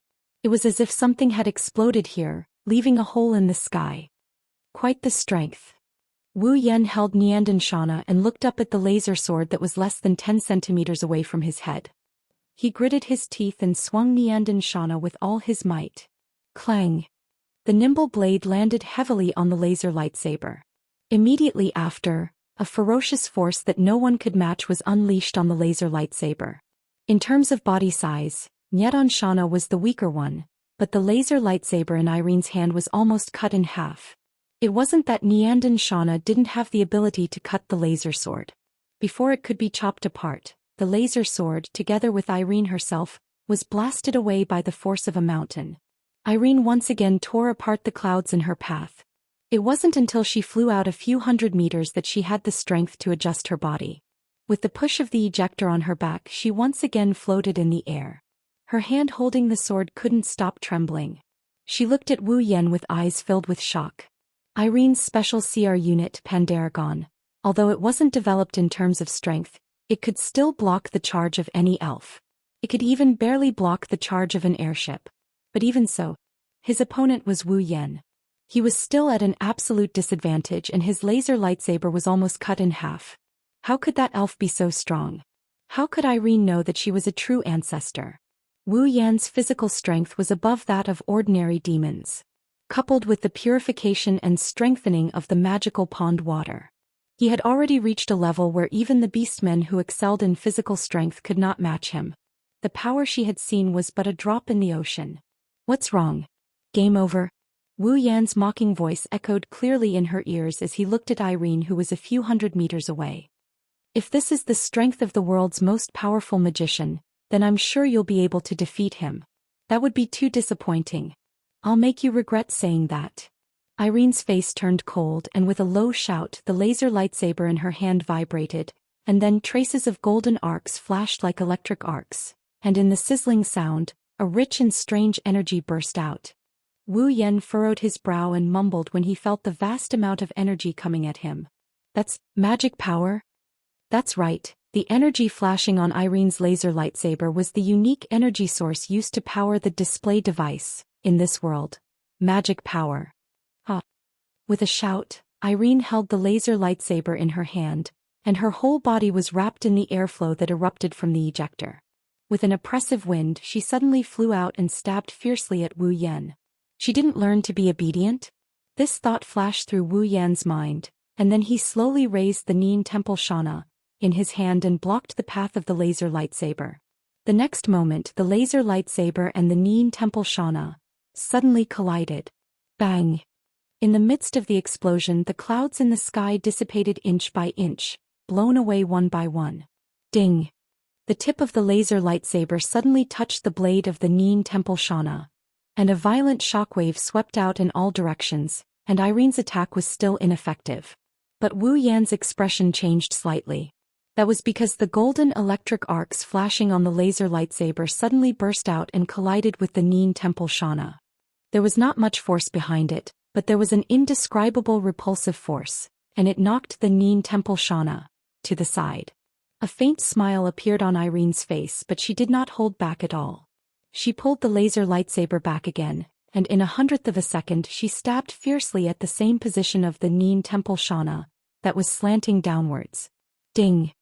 A crisp sound rang out, and the Neen Temple Shana that was already slanting downwards suddenly expanded. Ding ding ding ding! In an instant the laser lightsaber in Irene's hand turned into raindrops that blotted out the sky, and struck the Neen Temple Shana at least 100 times in a single second. Then with a rather crisp sound the Neen Temple Shana in Wu Yan's hand was knocked out of his hand, and it flew out. Irene's eyes flashed fiercely. It's over. Like a declaration, Irene waved the laser lightsaber in her hand, and slashed it towards Wu Yan's chest. Irene had no doubt that this attack of hers could end the battle. An elf without an angel would be at least a few times more powerful, and without an angel, even the AST people would be able to defeat an elf. Moreover, the opponent seemed to have been careless all this time, and had not even changed his spiritual equipment. If he was attacked, he would be no different from a normal person being attacked. Victory was in Irene's hands. Unfortunately, Wu Yan was not an elf, and Neen Temple Shana was not an angel. Wu Yan did not need spiritual equipment because he had an immortal body. Wu Yan did not need an angel, because his own strength was 10,000 times more powerful than an angel. Ding! The expected tearing sound did not come as expected. Irene's determined strike was exchanged for an extremely soft and crisp sound. The laser lightsaber did not hit Wu Yan's body, but was gently pinched by 2 fingers. Impossible! Irene's cold expression after equipping the Pandaragon began to fluctuate violently, and in the end, it turned into thick shock. Yes. Looking up, his wine-red eyes met Irene's incredulous gaze. Wu Yan grinned and said slowly under Irene's gaze. It's over. With that, Wu Yan raised his other hand, and a monstrous cold air accompanied by a burst of white mist burst out, turning into an icicle, and with a sharp sound of tearing through the air, it pierced towards Irene's chest. The deadly sense of crisis touched Irene's nerves, awakening her from her shock. Looking at the icicle that was shooting towards her chest like a meteor, Irene's expression changed drastically. She didn't have time to think and shouted out softly. Territory, Domain of Will. Activate. A circle of dazzling green light spread out from Irene's body, and then compressed fiercely, forming a transparent green hexagon the size of a wash basin in front of her chest. The icicle did not slow down, and in an instant, it pierced the small shield. Boom. Amidst the loud noise, a circle of invisible ripples suddenly surged out and blew across the sky, until all the clouds in the distance were blown away and the shockwave dissipated.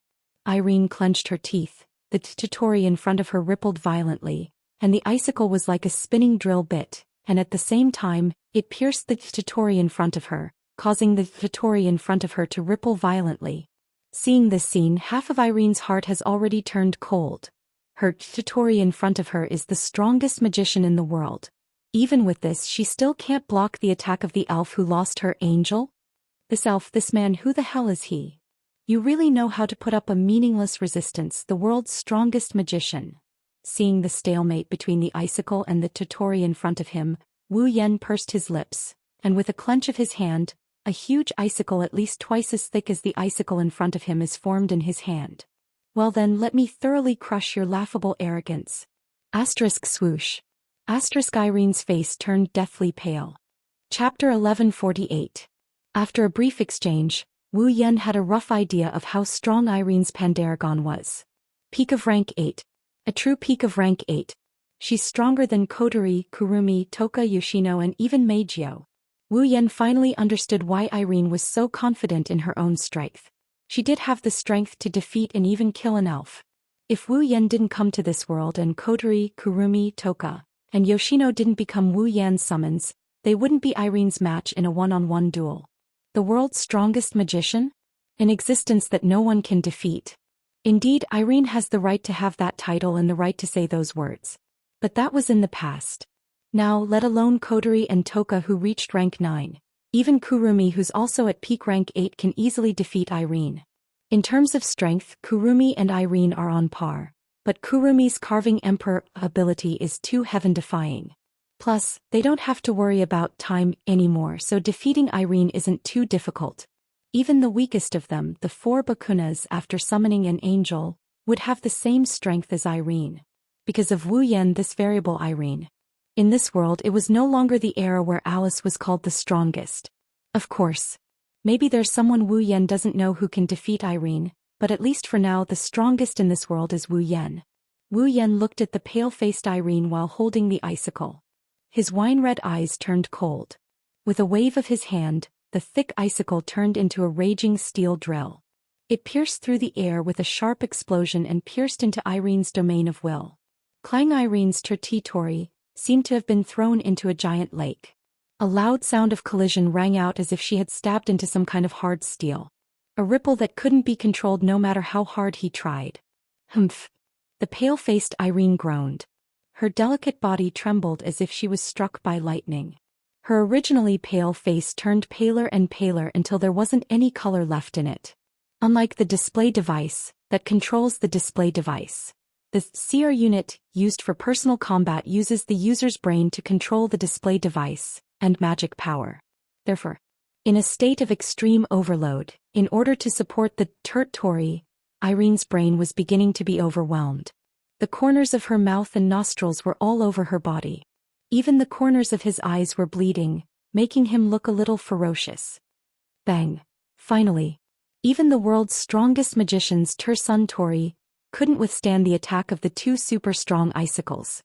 With a muffled sound, Irene's Tursun Tori shattered and turned into pieces that filled the sky. Wah! Irene spat out a mouthful of blood. Her overwhelmed brain could no longer control even the weakest part of the display device. Even the ejector on her back had lost control and was extinguished, causing Irene to fall. However, just as she was falling, a shimmering purple chain emerged from a purple magic formation that extended out of thin air, hurtling toward Irene like an arrow. The chain wound around her limbs, and she was suspended in midair amid a string of crisp clangs. As expected of the world's most powerful magician, Wu Yan didn't know if he was mocking or praising Irene when he saw her hanging in front of him with blood flowing out of her orifices. He raised his hand slightly. A stream of light flew from below and landed on Wu Yan's palm. Nyedon Temple Shauna appeared.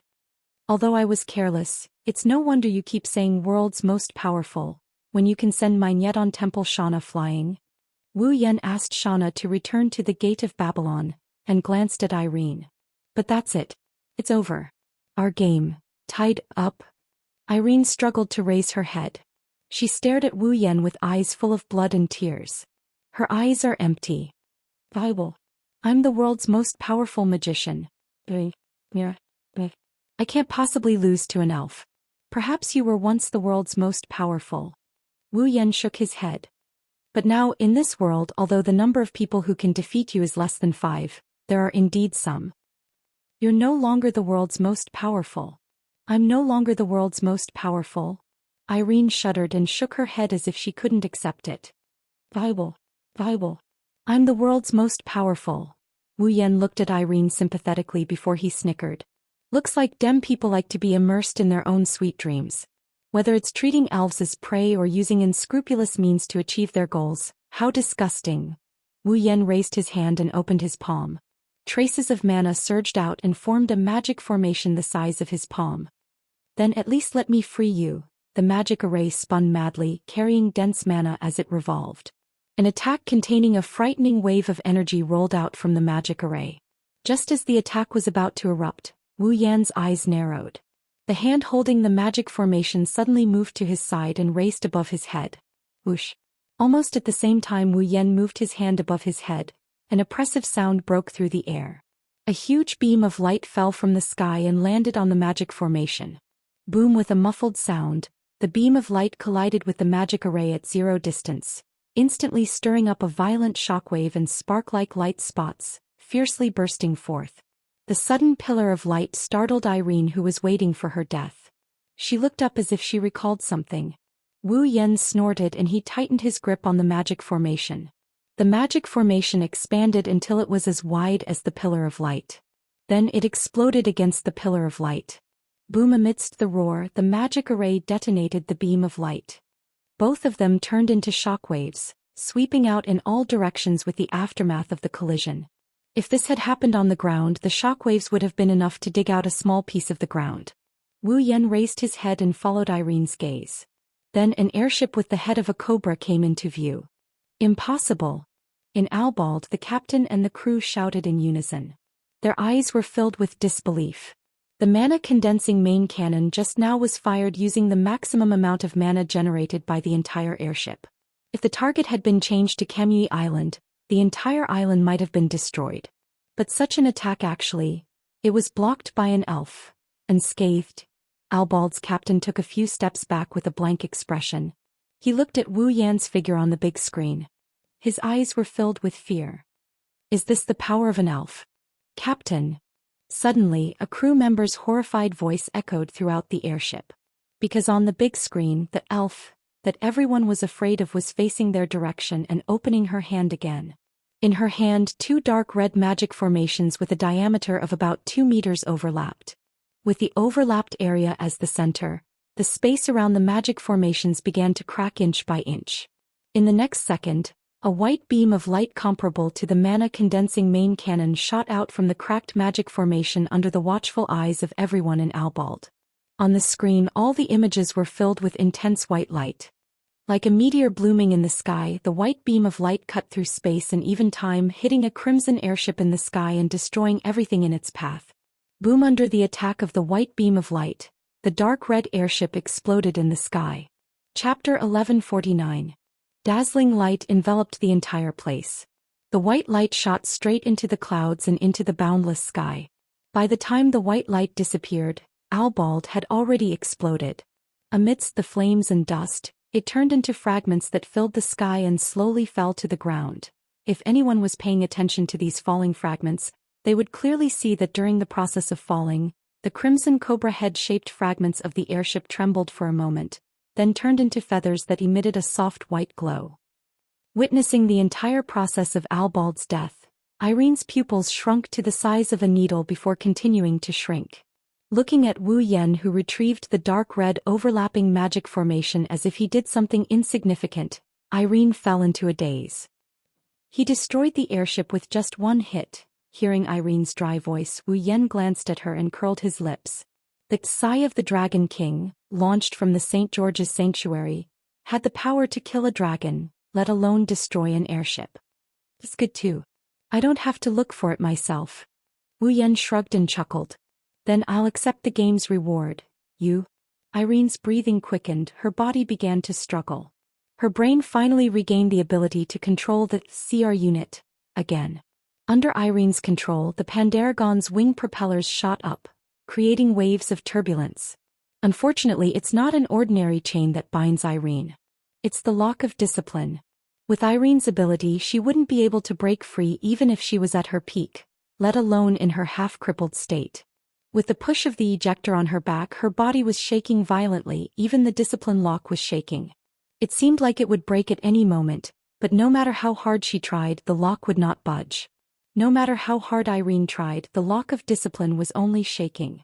There was no sign of it breaking at all. Damn it!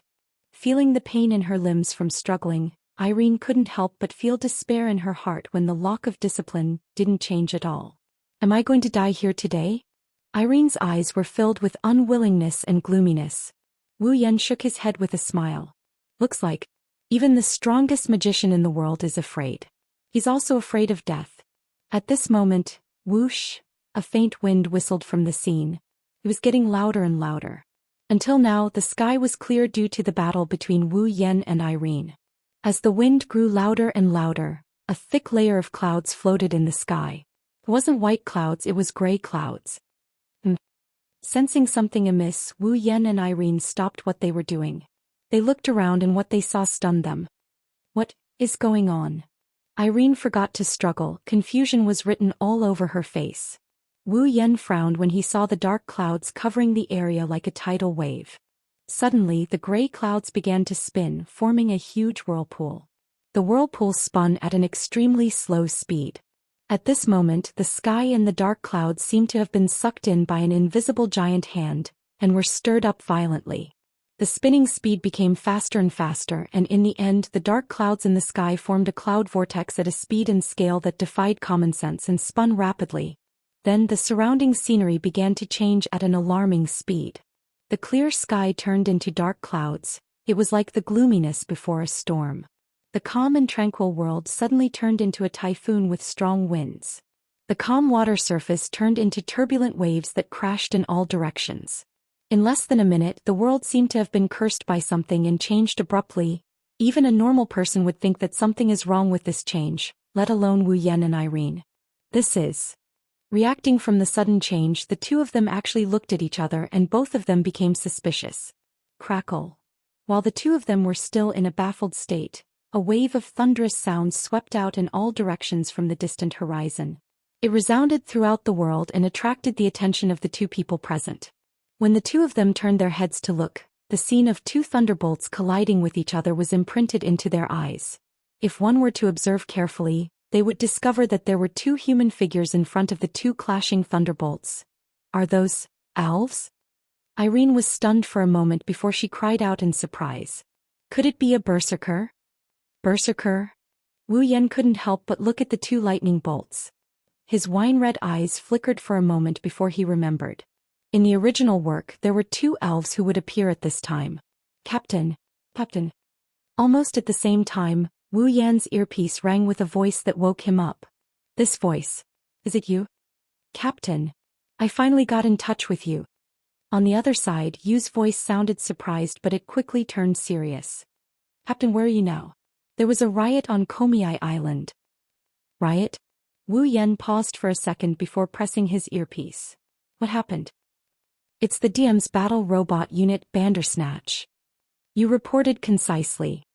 Just now, the DM's Bandersnatch unit attacked Komiai Island. Their target seems to be Toka. Wu Yan's expression changed and he quickly inquired. Are Toka and Shiori okay? Don't worry, Captain. Captain. At this point, Yi Yu's voice carried a hint of a smile. When the radio signal on Komiai Island was blocked, Shinatsu ordered Shinatsu to secretly protect Toka and Yamahara-san. That's why everyone on Komiai Island is fine. The Bandersnatch unit suddenly stopped operating.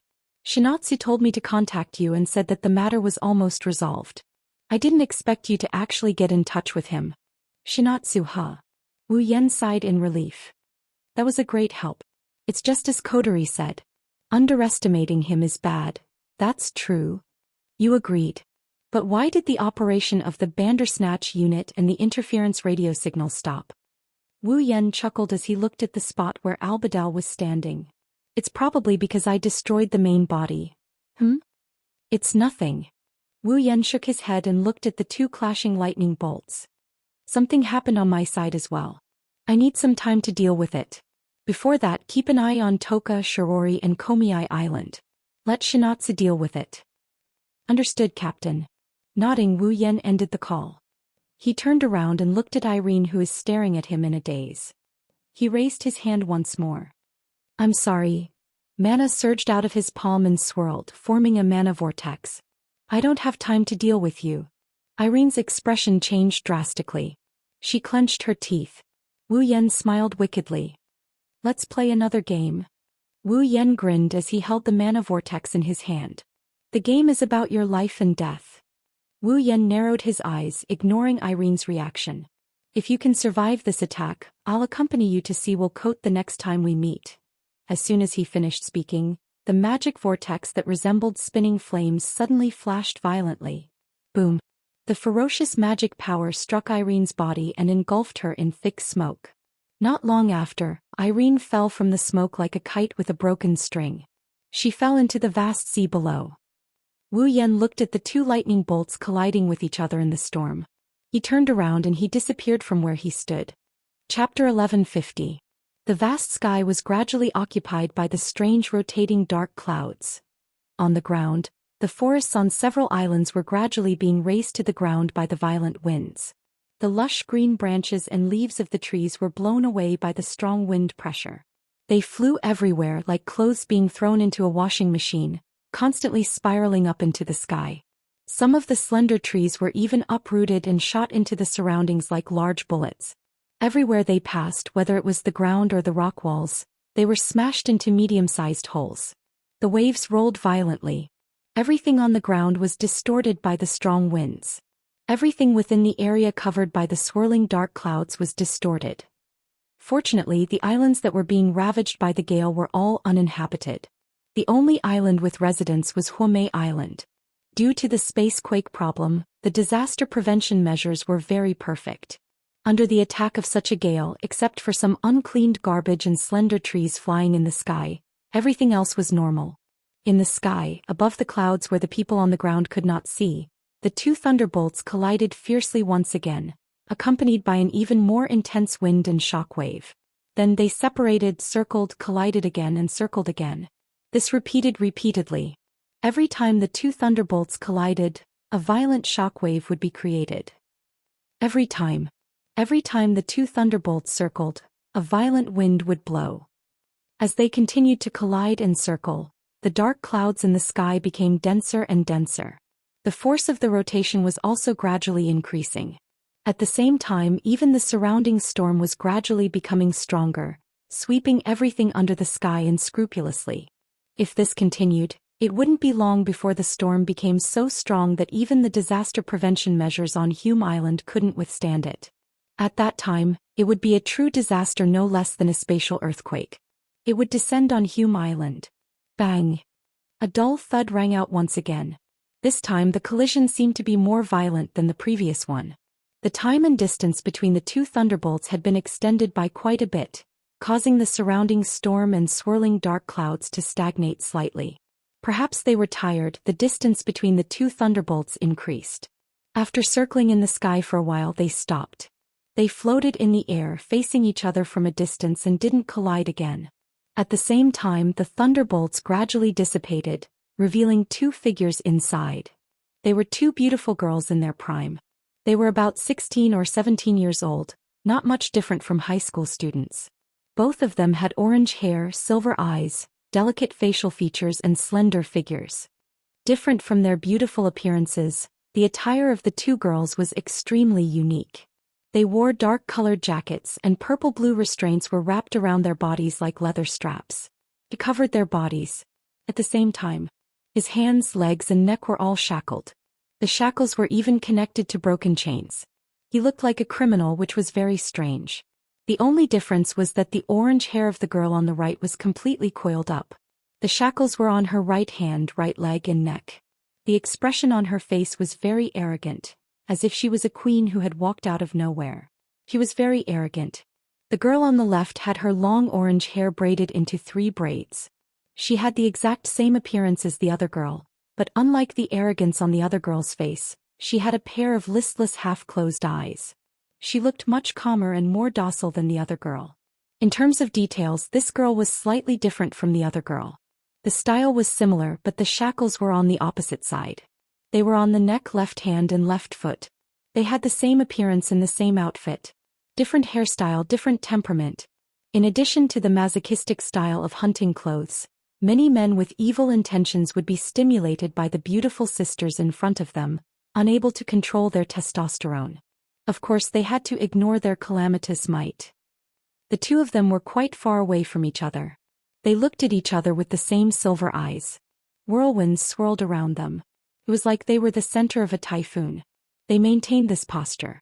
Not long after, the girl on the right raised her head. "You're quite capable."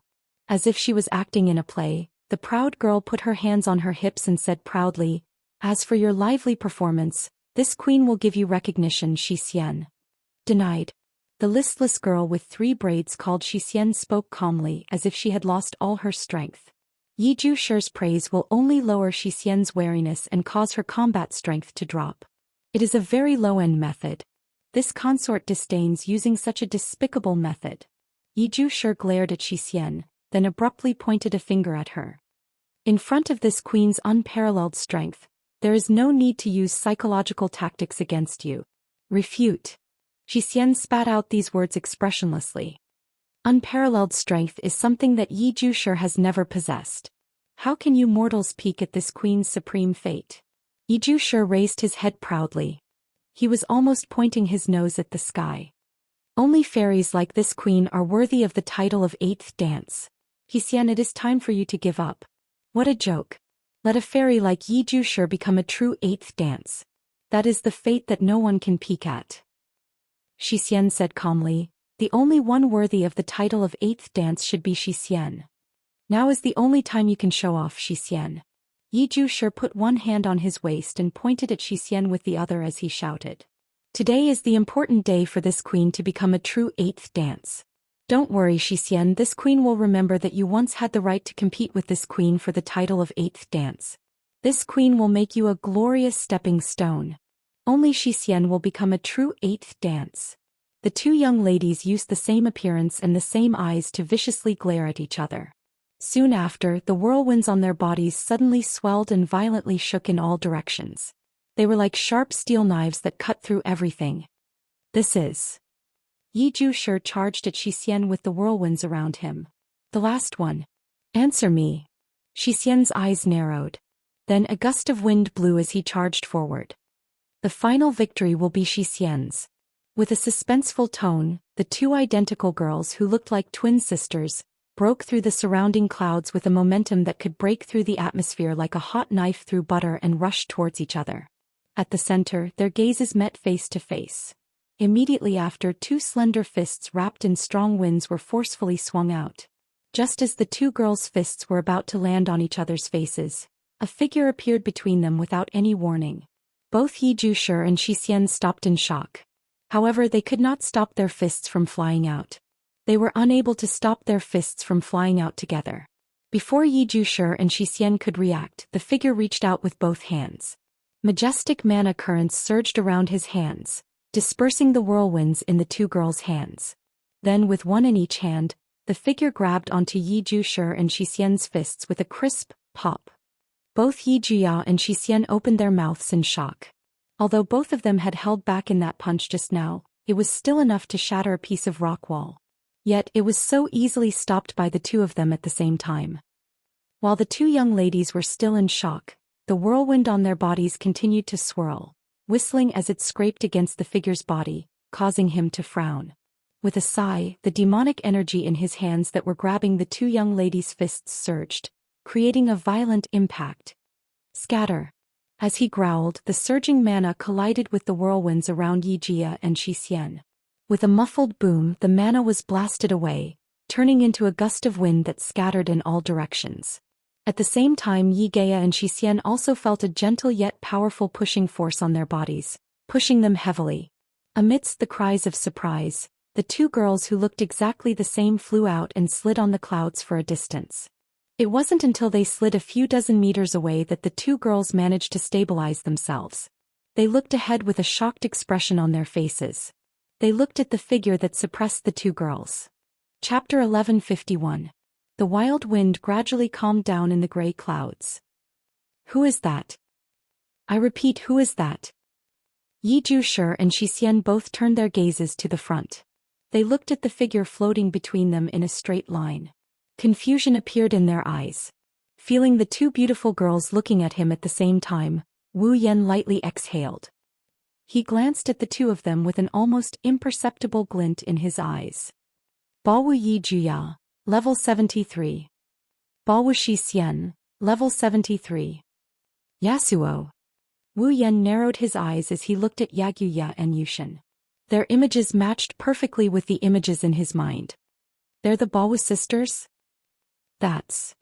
Yi was surprised to see the Baowu sisters on the screen in Fraxinus. She looked at Ling Yin. Could those two elves be berserkers? Ling Yin looked up with dark circles under her eyes and glanced at the Baowu sisters. After a while she nodded. Indeed, those two elves are berserkers. Wu Yan couldn't help but frown when he heard the conversation between Ling Yin and Yu. Looks like everyone knows the sisters. Well, we don't know each other. Yu shrugged. Well, we don't know each other. I'm sure there are very few people who don't know about elves. Wu Yan glanced at the sisters who are sizing him up. How should I explain this? Night Moon pondered for a moment and then said, in every region of the world where spacequakes have occurred, the reaction of these two elves in the reality has been detected. Every region of the world. This time Wu Yan is surprised. So you're saying that the sisters have caused spacequakes in every region of the world? That's not it. Yu denied. Indeed, every time Berserker appeared, it would cause a huge spatial quake. The scale of the spatial quake was even greater than that of Shurxiang and Shuani. However, the two of them always appeared in the sky where there was no one around. That's why. The spacequakes they caused didn't hurt anyone. Spacequakes didn't hurt anyone. Wu Yan raised an eyebrow. It sounds like there's another reason for them to be hurt? Yes. Yes. Yiyu's tone was heavy. Although the spatial tremors caused by the two elven sisters didn't harm anyone, they would always appear together in the reality realm, and they would immediately start fighting each other every time they appeared in the reality realm. In addition, they were elves who could control the wind. As a result, it's like a typhoon with self-awareness. While they were making a ruckus, they destroyed everything in their path, didn't they? Wu Yan didn't know whether to laugh or cry as he looked down at the uninhabited island that was ravaged by the turbulent ocean waves. He shook his head. So that's why the ID name is Berserker? How fitting. That's right. Yu said helplessly, it's unintentional. However, the disasters they bring to the world are real and they're often exposed to the public. They're the most troublesome pair for organizations that want to keep the existence of elves a secret. Therefore, no matter if it's Ratatosker or AST, they've listed this pair of elven sisters as their priority target. Unfortunately, the movement range and speed of this pair of elves who can control the wind is just too terrifying. So far, no one has been able to fight them face to face. I didn't expect to meet them here. As she spoke, Yiyu's spirit became excited. If we conceal the sisters, we'll be able to reduce a lot of disasters and solve a huge problem. This is a great opportunity. I'm sure the captain and the commander will be happy to hear about it. Is that so? Wu Yan scratched his cheeks. He turned around and he looked at the Baku sisters. That's right. Let me see how capable these two willful sisters are. Captain. Yiyu was speechless.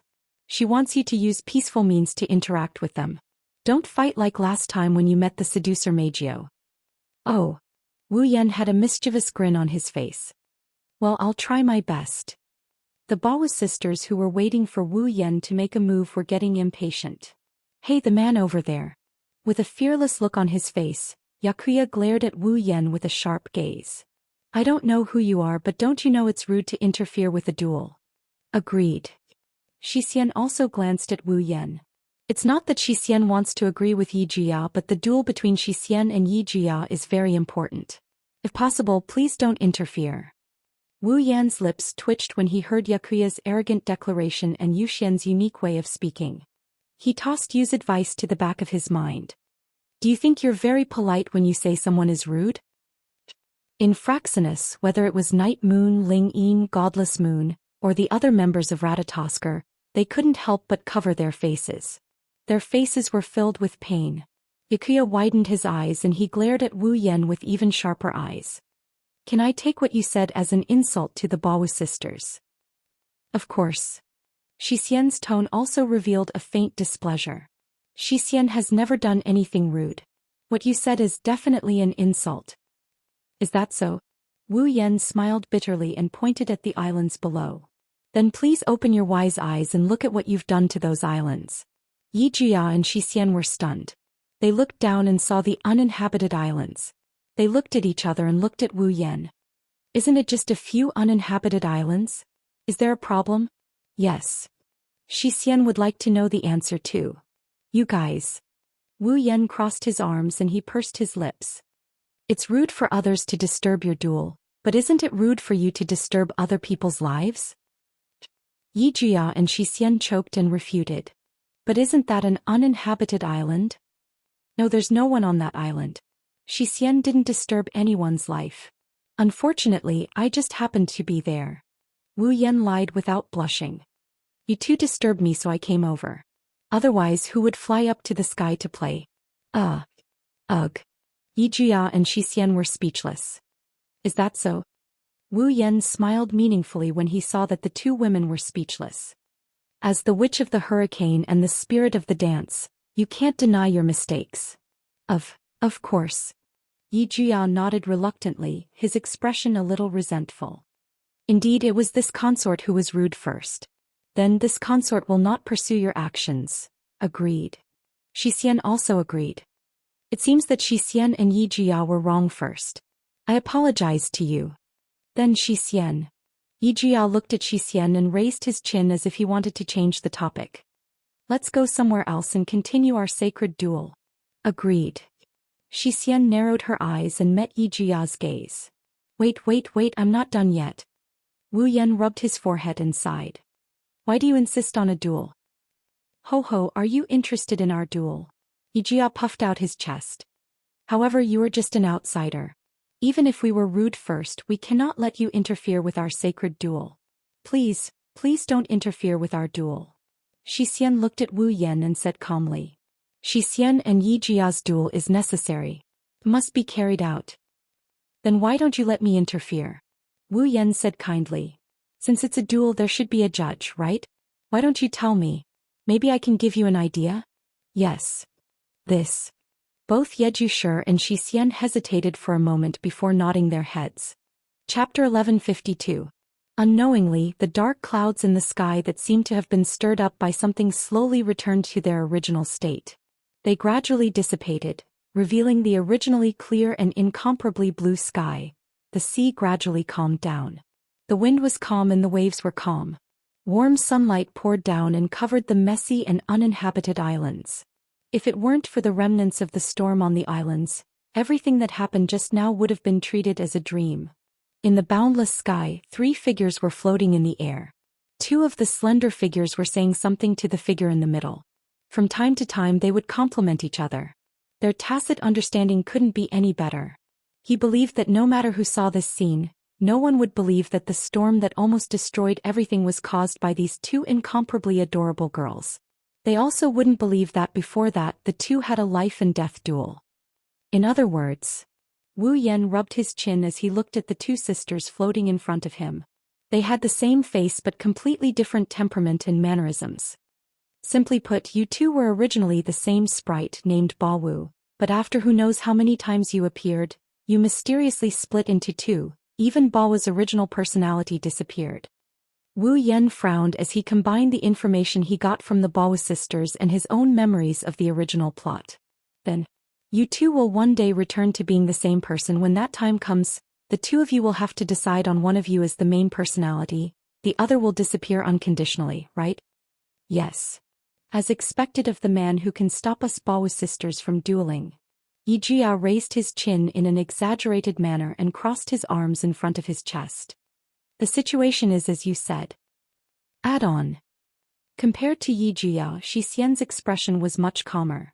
That's why Xian and Yijia kept dueling to decide who will be the main personality of Bao Wu in the future. Is that so? Wu Yan nodded thoughtfully, but the frown on his face didn't disappear. That doesn't make sense. I've seen a lot of dual personalities. But I've never heard of another personality disappearing. Indeed.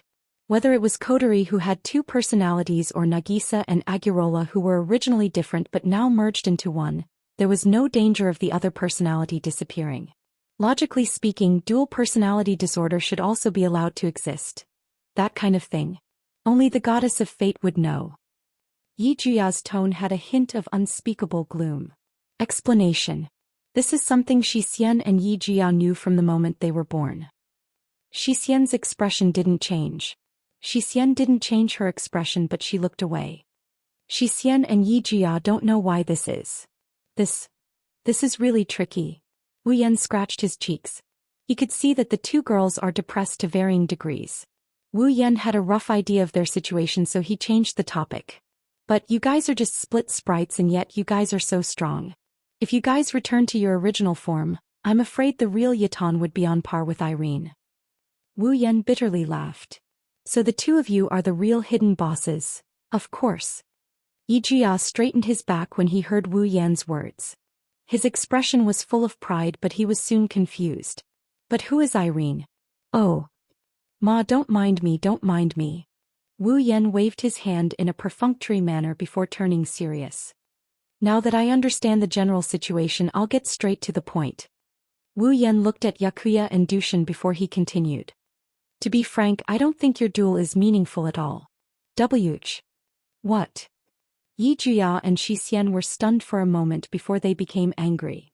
You bastard, are you trying to humiliate the duel between us Bao saints?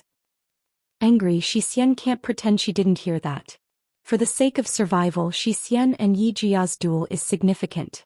It's useless even if you're angry at me. As a judge, I have to give you a fair answer, right? Wu Yan was calm when he saw how angry the Bao sisters were. Think about it. You were originally one entity, but when you split, you became two independent existences. But at the root of it all, you're still the same person. You're equal in power and your spiritual equipment is the same. Even the angel was split into two and became your trump card. Tell me, do you think it's possible to win if you continue fighting like this? Yaguya and Xian, whose faces were filled with anger, were stunned. They looked at each other and fell silent. But there's nothing we can do about it. Yijia said in annoyance. We've tried everything we can, but we still can't come up with a winner. I really can't think of any other way to determine a winner. Depressing. Yukinori is the same. I can't think of a good way to duel. Yukinori slowly shook her head. She looked at Wu Yan with her listless eyes. Or do you have a better way to duel, Mr. Notary? Yagi Shi and Xian looked at Wu Yan at the same time. Wu Yan didn't understand the glint in their eyes, but he could roughly guess what they were looking at him with. He sighed. Even if you say that, I can't think of a better way. What? Yijia pursed his lips in disappointment. Then he thought of something and his eyes lit up. He clapped his hands. I got it. His sudden shout startled Wu Yan and Xian. They looked at each other when they saw how excited Yokosuka was, to the point that he even removed the Honglong prefix. What did you think of? Xian wants to know too. Kik. Yijia looked at Wu Yan. When Wu Yan felt that something was wrong, he looked at Xian. Xian, there seems to be one thing we haven't done in our sacred duel.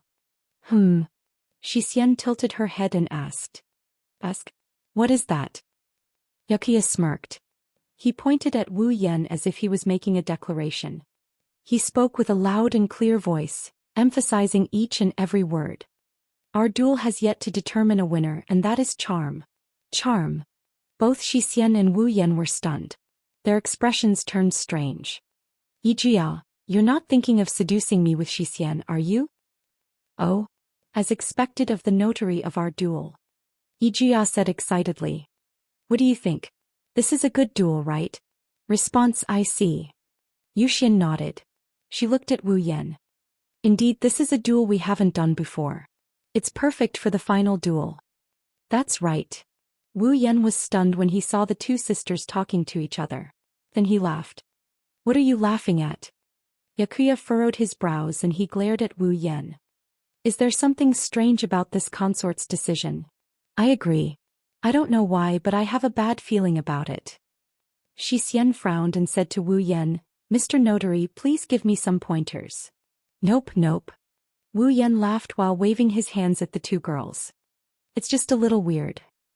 What's weird about it? Yijia stared at Wu Yan. He looked like he would pounce on him at any moment. Are you mocking my charm? Do you think I can't seduce you? Well, that's pretty much what I mean. Wu Yan shrugged and laughed. Although the two of you are very cute, there are also many cute girls around me. After being together for so long, I have already honed my extraordinary willpower. Can you really do it? The last question successfully ignited the fire in the hearts of the Bawu sisters. Hey Xian, it seems like we can only do it. I agree. Looking at the fiery eyes of the sisters in front of him, Wu Yan suddenly felt like he just smashed his own foot with a rock. Chapter 1153. Huomei Island Archive. The sky was pitch black and the howling winds were visible to the naked eye.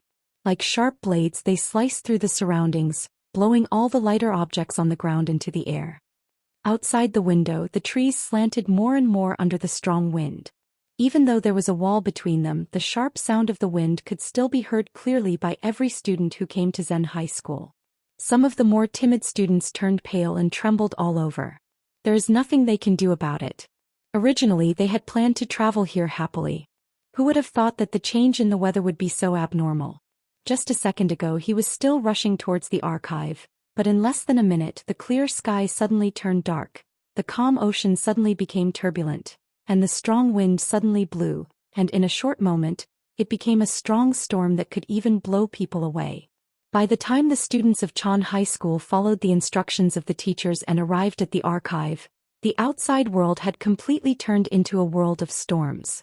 Looks like it won't stop for a while. Shiori sighed as she looked at the thick glass windows that kept shaking under the strong wind, and the creaking sound that could break at any time. This weather. It won't last until the end of the trip, right? That would be really bad. Toka's face is full of regret, but more than that, she is worried. Saito. Should be fine, right? Shiori paused for a moment before recalling the incident where Wu Yan left the team on their way to the data center. Worry surfaced on her face as well. Should be fine, right? Wu. Hearing Shiori's words, which didn't sound like an affirmative sentence, Toka couldn't help but become more worried. Her purple eyes looked at the strong wind outside the window. She gritted her teeth and rushed towards the door. I'll go find Shido. Wait. Shiori exclaimed. She grabbed Toka's hand. In this weather, even if you go find Shido, you won't be able to walk properly, you might even be blown away, it's useless. But Toka's worry turned into anxiety. Even her heart is full of anxiety. At this moment, a voice filled with surprise and joy reverberated above the archive. It attracted everyone's attention. Sunny. All the students and teachers hurriedly gathered in the direction of the window and looked up at the sky. They didn't know when the dark clouds had scattered, but the blue sky had revealed itself. The distant sea gradually calmed down and the wind also stopped. It stopped. It really stopped. That's great.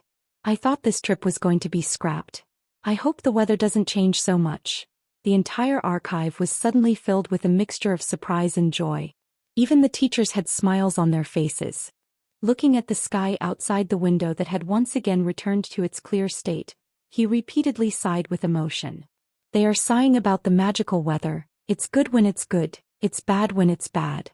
There was no warning at all and they were almost caught off guard. It's true. It's sunny.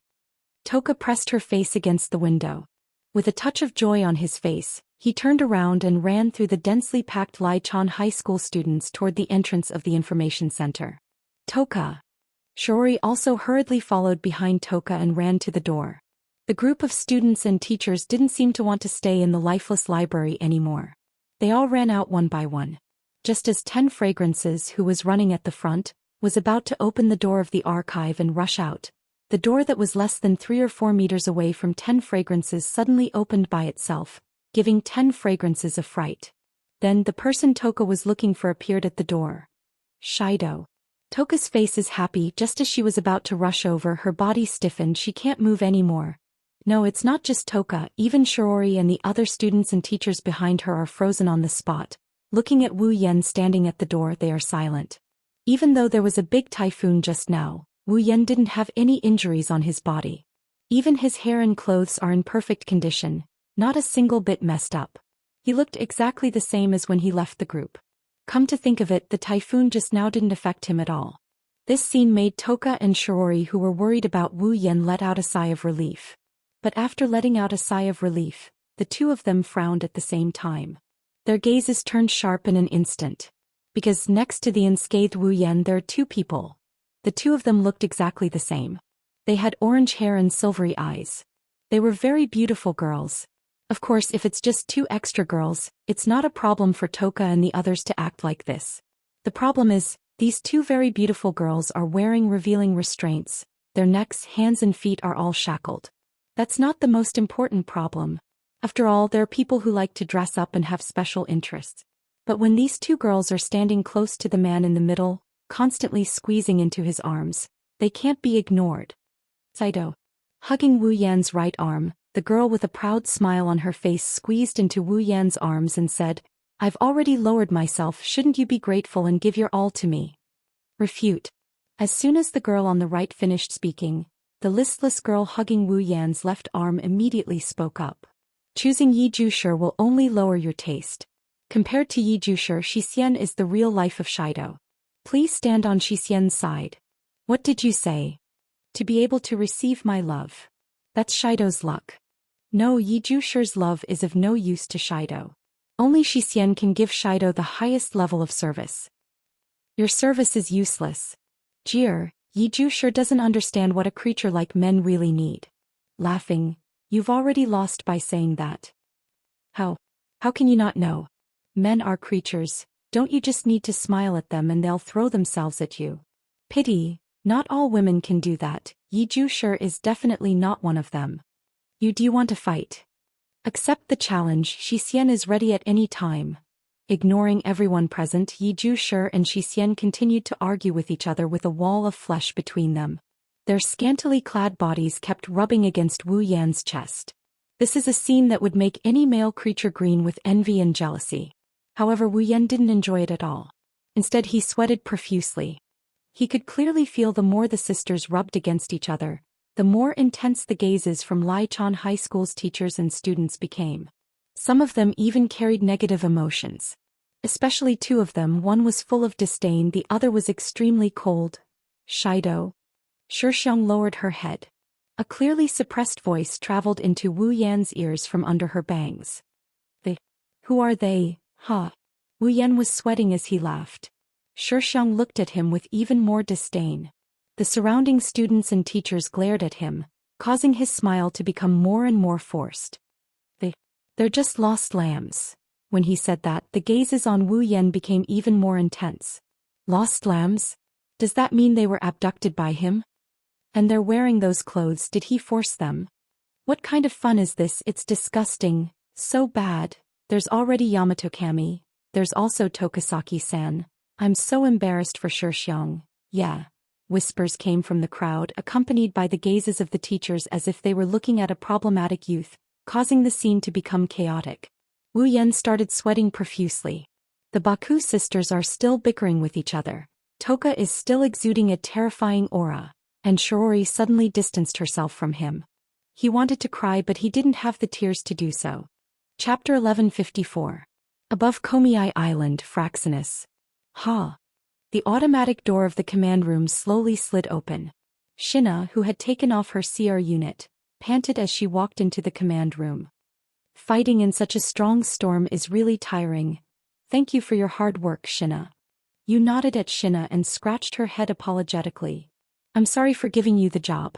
I don't have much talent in controlling CR units. I can only use some gun-type devices to attack. Otherwise, I would have been able to help you. Well, don't mind it.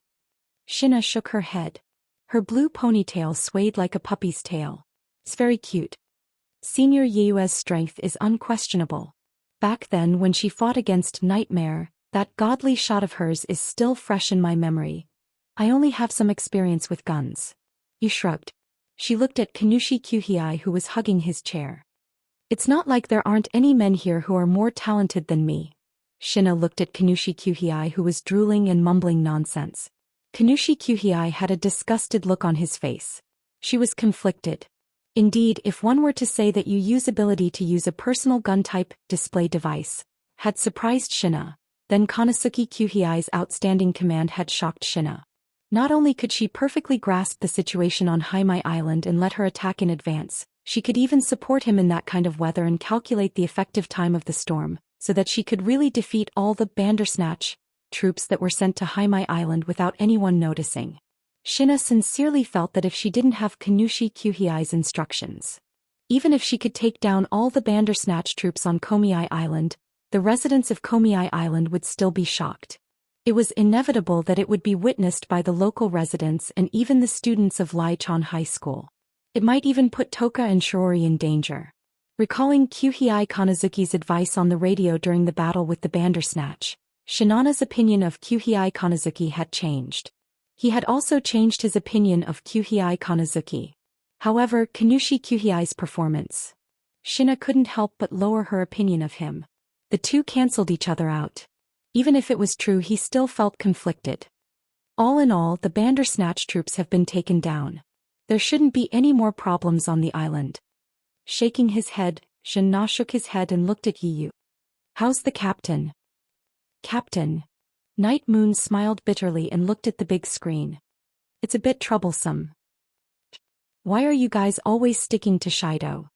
As this consort's most loyal guard, isn't it natural for Shidao to protect this consort? What's the meaning of this? Explain.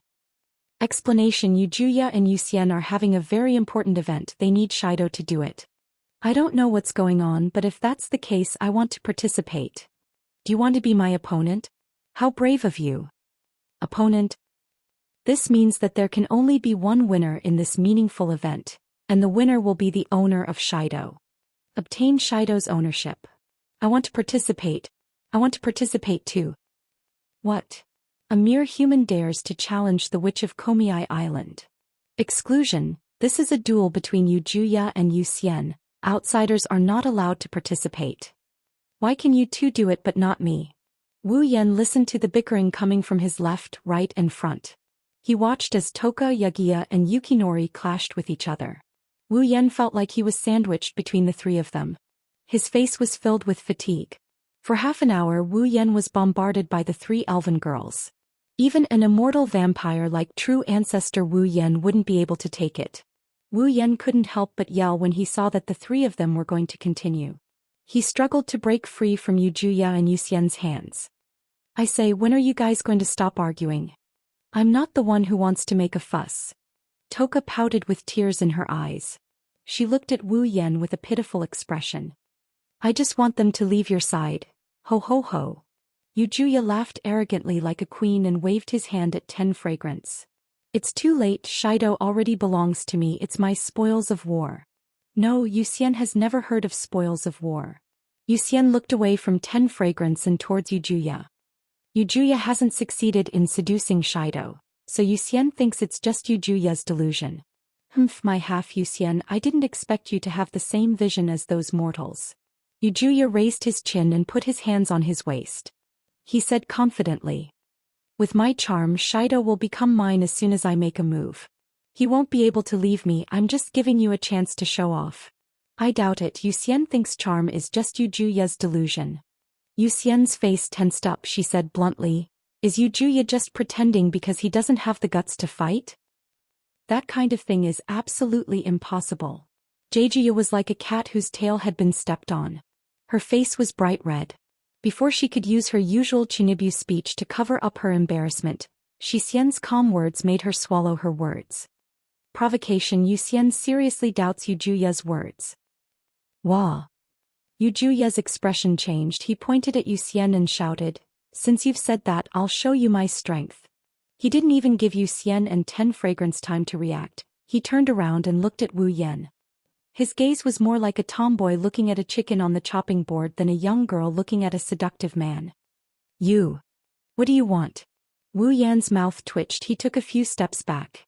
"I advise you not to do anything rash. If you really do seduce me, I'll take you to the world of adults." The world of adults. Yu Juya's eyes lit up. He shouted excitedly, "If you take me to the world of adults, does that count as seduction?" Wu Yan almost choked on his breath. He couldn't breathe anymore. "Isn't that nonsense? If I really take you to the world of adults, I'll even risk my life for you, let alone seduction." "I see." Yu Juya smiled brightly when he heard Wu Yan. He raised his head and puffed out his chest. He declared without hesitation, "Then Shido, I'll grant you the right to take me to the world of adults." But Wu Yan was stunned. "Objection." Zhou Xian stepped forward and stared at Wu Yan. "Zhou Xian also wants to be taken to the world of adults. Don't even think about leaving me behind." When Toka saw that Yakuya and Dushin wanted to follow Wu Yan to that so-called adult world, Toka hurriedly stood up. "I want to go too. I want to go too." Wu Yan's heart skipped a beat when he heard the declaration of the 3 elven girls. He almost collapsed to the ground. "I say." Raising his hand, Wu Yan asked in a meek voice, "Do you know what you have to do to go to the world of adults?" Hearing this, Toka, Yejusher and Zhou Xian looked at each other in dismay. Immediately after, 3 sentences popped out of their mouths. "Is it touching butt?" "Yes, is it touching breasts?" "Shirji said that if you want to grow up you have to eat more. If you become an adult, don't you mean eating a big meal?" Looking at the curiosity and doubt in the eyes of the 3 elven girls, Wu Yan suddenly felt like he's a filthy person. Chapter 1155. Sigh. After walking out of Teacher Xiaoju's room and closing the door, Wu Yan let out a tired sigh and rubbed his aching forehead. In order to get a place for Yi Juya and Zhou Xian to stay, he had spent a full 30 minutes brainwashing Teacher Xiaoju. Of course, this so-called brainwashing did not refer to Wu Yan directly using a mind-controlling tactic to invade Teacher Xiaoju's brain. Instead, he relied on his glib tongue. Using deceiving Teacher Xiaoju, he nagged the pure, kind and naive Teacher Xiaoju until her head swelled. Then, when she was dizzy, he inadvertently mentioned this matter and made her nod in agreement in her dizzy state. That was the general situation. First, I spent an entire day arguing with Toka, Yakuya and Zhou Xian. Then I spent an hour with the 3 elf girls inquiring about the method to enter the adult world with curious and innocent eyes. After that, I spent another half an hour chatting with Teacher Littlebead. Wu Yan was already exhausted. If I knew this would happen, I would have used the mind invasion magic directly. Wu Yan smiled bitterly. Although I feel somewhat apologetic towards Teacher Little Zhu. After saying this, Wu Yan sighed again and walked back to his room with heavy steps. No matter what. At the very least, Yi Jia and Zhou Xian were granted the right to stay in his room. He didn't have to throw them outside or sleep on the same bed as him. This was something worth celebrating. As for regrets, Wu Yan didn't have any. Based on the habits of the Daoist sisters who had the will die if you don't quarrel disease if you really slept on the same bed with them tonight, not to mention whether you could take advantage of them, you definitely wouldn't be able to sleep. He hesitated for 0.01 seconds before seriously choosing the latter over spending a night in the gentle home of the 2 noisy girls or sleeping peacefully for the night. He was so tired, in terms of spirit. However, finally I can rest for a while. Thinking back to today's fight with Irene, then the battle, then the destruction of an airship and encountering a pair of talkative elf sisters, Wu Yan realized that he seemed to have done a lot today. At this moment, he was even more anxious to go back to his room. Unfortunately, he didn't know if the heavens were trying to help him or if they're just toying with him. Just as he was about to turn into the corridor leading to his room, 2 clear voices came from behind him. Trudeau. Repeat. Trudeau. Hearing these 2 familiar voices and the special tone and method of speaking, Wu Yan's expression stiffened and his footsteps suddenly quickened. Don't think you can escape. Pounce. Hey. Following the sound of 2 steps on the ground and 2 sounds of air breaking, Wu Yan's body, which was in a charging posture, was hit by 2 cotton balls. Under the attack of the neither light nor heavy weight, Wu Yan very cleanly fell to the ground. It's rare for this queen to be so merciful and pamper you. Sherdao, how dare you run away? This is simply disrespectful.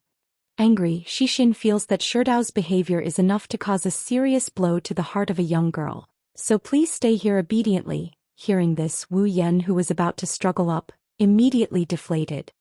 He turned his head and looked at the 2 identical Bawu elves, one with a proud face, the other expressionless on his back, as if all the strength in his body had been sucked out.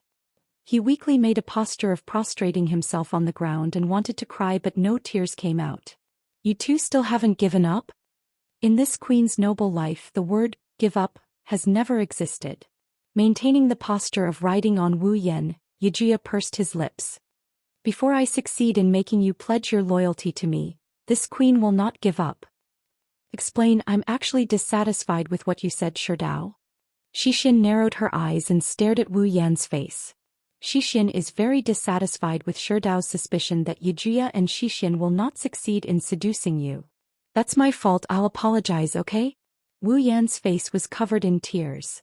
At that time I was just casually saying it. I really do have many very cute girls around me, so when I heard you say you want to seduce me, I mentioned it to tell you that I already have experience and that it's best to change the way we duel. How can we, the spirits of the 8 dance, lose to a group of human women? Yijia couldn't let it go. He couldn't help but increase the weight of his body to press down on Wu Yan. When you see this queen's charm, you'll know how foolish your previous thoughts were. Agreed. Xian also pressed down on Wu Yan. Seducing a very experienced Daoist would be the perfect way for the final duel between Zhou Xian and Xian. Why you guys? Wu Yan started trembling. He's so angry he's shaking. I admit defeat, then let's continue with your seduction duel tomorrow, okay? Wu Yan raised his hands in surrender. I'm very tired right now, very tired. When I wake up you can seduce me however you want. I'll cooperate however you want. Are you satisfied now? No. No. Yi Jia refused without hesitation. Our sacred duel has already been decided that you'll be the stage, there's no room for error. Of course. Xian nodded. If we compromise now, then that kind person's help will be wasted. Kind person? Wu Yan looked at the Yamato sisters on his back with a puzzled look. What kind of kind person? Yijia and Xian looked at each other and smiled meaningfully. 10 minutes ago, Sherdao. Yijia, who had already taken off his spiritual attire and put on his bathrobe, looked around and stomped his feet indignantly. Damn it, how dare you betray us? That's a capital offense. Indignant. Xian's silver eyes were also filled with dissatisfaction. A man who abandons a woman is the worst. But just a little bit more. Yagaya shrugged dejectedly. Just a little bit more and Sherdao would have fallen to the point where he can't leave me and become my helper. No, Yijia wasn't just a little bit off. He was so far away that even the ocean couldn't compare to him. Xian's eyebrows twitched. Xian will definitely go further than Yijia on the path to Sherdao. That's not true. Sherdao will definitely belong to me. No, Yijia won't be able to attract Sherdao. Sherdao will only choose girls like Xian. That's not true. That's the conclusion. That's not true. Answer yes. The 2 sisters argued as they walked. They had long forgotten that they came out to look for Wu Yan. They were so engrossed in their argument that they didn't pay attention to their surroundings. Around the corner, a figure wearing a cloak, a hat and sunglasses suddenly rushed in front of them. They almost didn't react in time. When the 2 sisters finally reacted, they thought it was an enemy and were about to attack when a low voice came from the other party's mouth. Young ladies, you seem to be very troubled. Both Zhou Xian and Xian stopped what they were doing and frowned at the same time.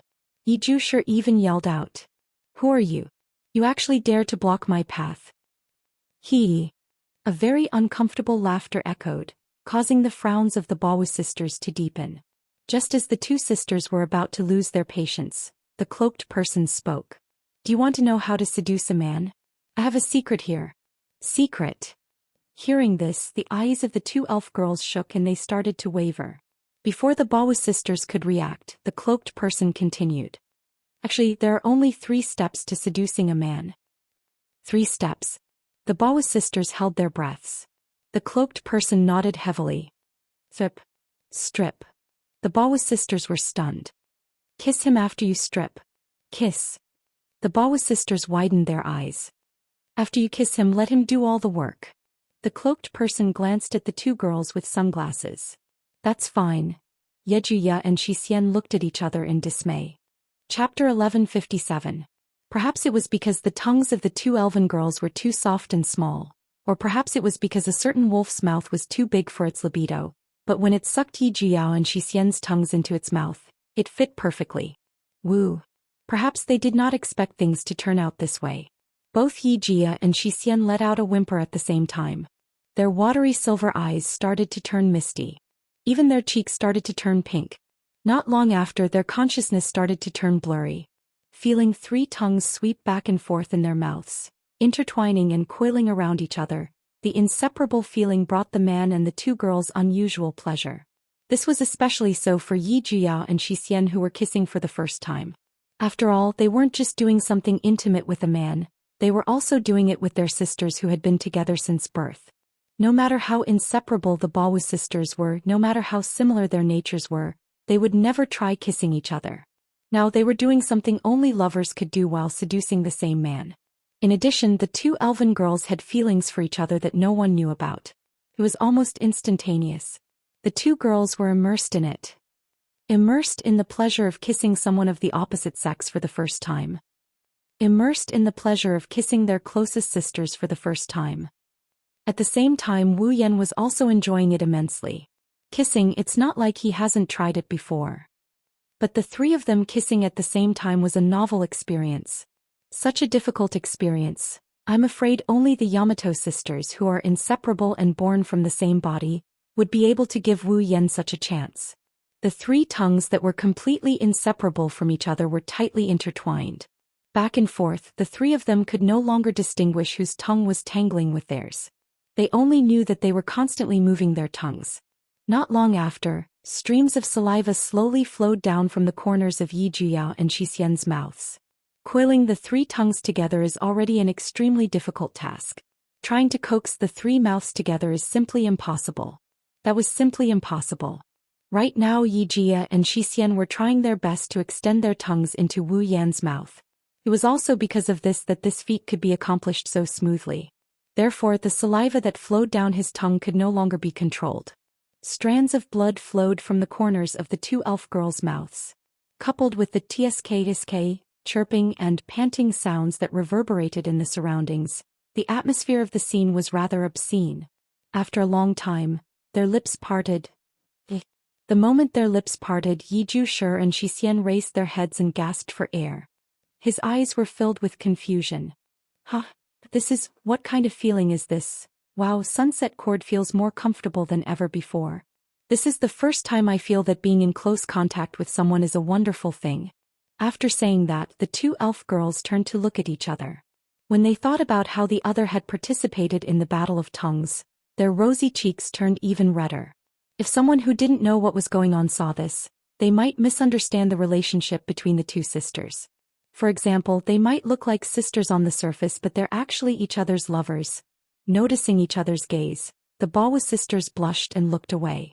As if trying to hide something, they looked at Wu Yan at the same time. How is it, Shido? Zhou panted as he smiled proudly at Wu Yan. You've been captured by my ritual, right? I have a question. Are you satisfied? Xian looked at Wu Yan like a pitiful little girl. She met Wu Yan's gaze with a pitiful expression. Actually, Xian can continue. I can do it too. Zhou hurriedly said, but the blush on his face didn't disappear. Hearing the Daoist sisters' words, Wu Yan's hands on their waists began to move. He gently stroked Zhou's and Xian's smooth backs. Recalling the feeling of their tongues and the softness of their bodies, he licked his lips and his eyes burned with passion. It's impossible to satisfy them. Without a doubt, the Daoist sisters' actions had aroused Wu Yan's passion. As he stroked their backs, he leaned over and whispered into their ears. Why don't we do something that should be done in a real adult's world? Something that should be done in a real adult's world? Although they didn't know what kind of world the adult's world was, The Baoist sisters instinctively felt their hearts skip a beat and they started to pant. That's exactly what I want. Yi Zhushi was the first to speak with a red face. Let me give you a chance to swear your loyalty. Trudeau. I agree. Xianxia's eyes were still rippling. It was abnormally attractive. The third step is to let the other party do all the work after kissing. The meaning in her words was obvious. Wu Yan could do whatever he wanted. The passion in his heart swelled, causing Wu Yan's wine-red eyes to burn with passion. He stared at the two elven girls' flushed faces and sweaty skin. His hands moved and he wanted to touch them. Under the passion in his heart, even Wu Yan forgot that he was still in a corridor. Ugh. Being a teacher is really hard. I still have to patrol in the middle of the night. I wonder if everyone is asleep. The sound of footsteps and soft murmurs coming from the corner of the corridor instantly woke up the man and the two women who were about to engage in a hand-to-hand fight. The three of them reflexively looked towards the end of the corridor and then they saw it. On the floor, a torchlight and a shadow were slowly approaching them. Wu Yan sucked in a breath of cold air. If the patrolling teacher saw him hugging two lost lambs and having a passionate conversation openly in the corridor, wouldn't he be in trouble? Then Wu Yan carried the two girls in his arms and went in without hesitation. Why are there two bathrobes on the floor? The Baoist sisters who were hiding in the wardrobe just realized what was going on. They held their breaths for a moment but soon, they let out a small cry of surprise at the same time. It was all because a hand had suddenly climbed up their perfectly round bosoms and started to grope them. The two sisters' chest area was completely lost. Just as Yi Zhuya and Xian were about to gasp for breath, a voice that was very close to them echoed from outside the wardrobe. It was filled with doubt. Was there a sound just now? Yi Zhuya and Xian subconsciously pursed their lips when they heard that. They suppressed the joy that rose from the depths of their hearts. Even their delicate bodies began to tremble. Even though the wardrobe was dark and the Baoist sisters couldn't see what was going on inside, they could clearly feel that the hot hand was moving back and forth across their delicate bodies. It was caressing and pinching without restraint. The intense sensation caused the Baoist sisters to clamp their thighs together. However, that evil hand did not stop. Instead, it became more and more unrestrained. Just a moment ago, it was only sliding across their breasts, buttocks, and skin. Now it was slowly sliding towards their thighs. The two elven girls widened their silver eyes. They wanted to call out, but the footsteps outside the wardrobe were still light. It meant that the patrolling teacher was still doing his job. In order to not be discovered by the patrolling teacher, Yi Zhuya and Xian could only suppress their restlessness and cast a pleading look at Wu Yan. She didn't know if Wu Yan received her pleading gaze, but his fiery hands didn't seem to have any intention of stopping. He continued to slide his hands towards the two girls' most important parts. In the next second they lost control of their bodies. The Baoist sisters raised their heads and raised their hands to cover their mouths. They closed their eyes and completely accepted the other party's actions. The sound of soft panting echoed in the small wardrobe. Chapter 1158. Phew. With a spurt of energy he laid down on the soft bed and exhaled lightly. He had a very comfortable expression on his face. It's like he just finished soaking in a hot spring. His face is full of contentment. But just soaking in a hot spring wouldn't make him this happy. Only he knows that the reason he's feeling this good isn't just because of his body, it's also because of his mental state. Wu Yan was the only person in the room. There was only one bed in the room. This was obviously a single room. Originally, the students who came here to study would group up and choose to stay in the same room. Each room would have about 4 to 5 people. Wu Yan was the same at the start, sharing a room with a few boys in his class who he didn't know well but also didn't know well. However, on the way back, Xiaozhu sensei sent him a message. She said that a single room in the hotel had been booked by someone else. She even said that the room was for him. A second before Wu Yan received the message, he was hiding in the closet in the hallway, having fun with Yagiya and Yushin. Under such circumstances, receiving such an inexplicable message, no matter how dumb he is, he would be able to connect it to Ratatosker. Coupled with the fact that the Baoist sisters mentioned a kind-hearted person, the mystery was solved. The person behind this was either Ling Yin or Kanazuki Kyuhei. When he thought of this, Wu Yan's fiery passion instantly cooled down to a freezing point as a thought flashed through his mind. Ratatosker's people wouldn't broadcast what I did to the Baoist sisters on the big screen in the command room, would they? Ratatosker wouldn't do something so immoral, but with Kanazuki Kyuhei's disgusting personality and Ling Yin's occasional black-bellied behavior, Wu Yan couldn't completely rule out the possibility. Thus he did it right there and then. Wu Yan sent the Bao sisters back to their rooms. Then without stopping he went to take a cold shower and returned to this inexplicably extra single room. Looking at the cold ceiling he recalled the events of the day. Even though he had just taken advantage of her, he still couldn't accept it. Wu Yan couldn't help but feel tired. His eyelids were heavy. He slowly closed his eyes. Unfortunately, just as his consciousness was about to fall into darkness, his phone rang. Suddenly his phone rang, waking him up. Sigh. Wu Yan slapped his head and complained. It's already so late, who would call me? Kodori? She grumbled, but her hands swiftly picked up the phone. Hello. Hello. Is this Itsuka Shido? It's me. From the other side of the phone, an unusually sweet, stiff and nervous voice entered his ears. Wu Yan was stunned for a moment before he recalled who it was. This voice. Wu Yan tried his best to regain his consciousness as he answered weakly. Is this Meijio? Can you please not call my name so casually? The one who called was the elf with the ability to control voice, Temptress Meijio. Meijio took the initiative to call him, but she didn't hold back when she replied to him. Her attitude was as bad as usual. He didn't know if she noticed it, but when she said that, her tone sounded more like she was dissatisfied than annoyed. However, Wu Yan didn't notice the dissatisfaction in her voice. He's pretty much exhausted. Well, it's rare for you to contact me again, but I'm sorry, I'm too tired today. If there's anything, we can talk about it tomorrow.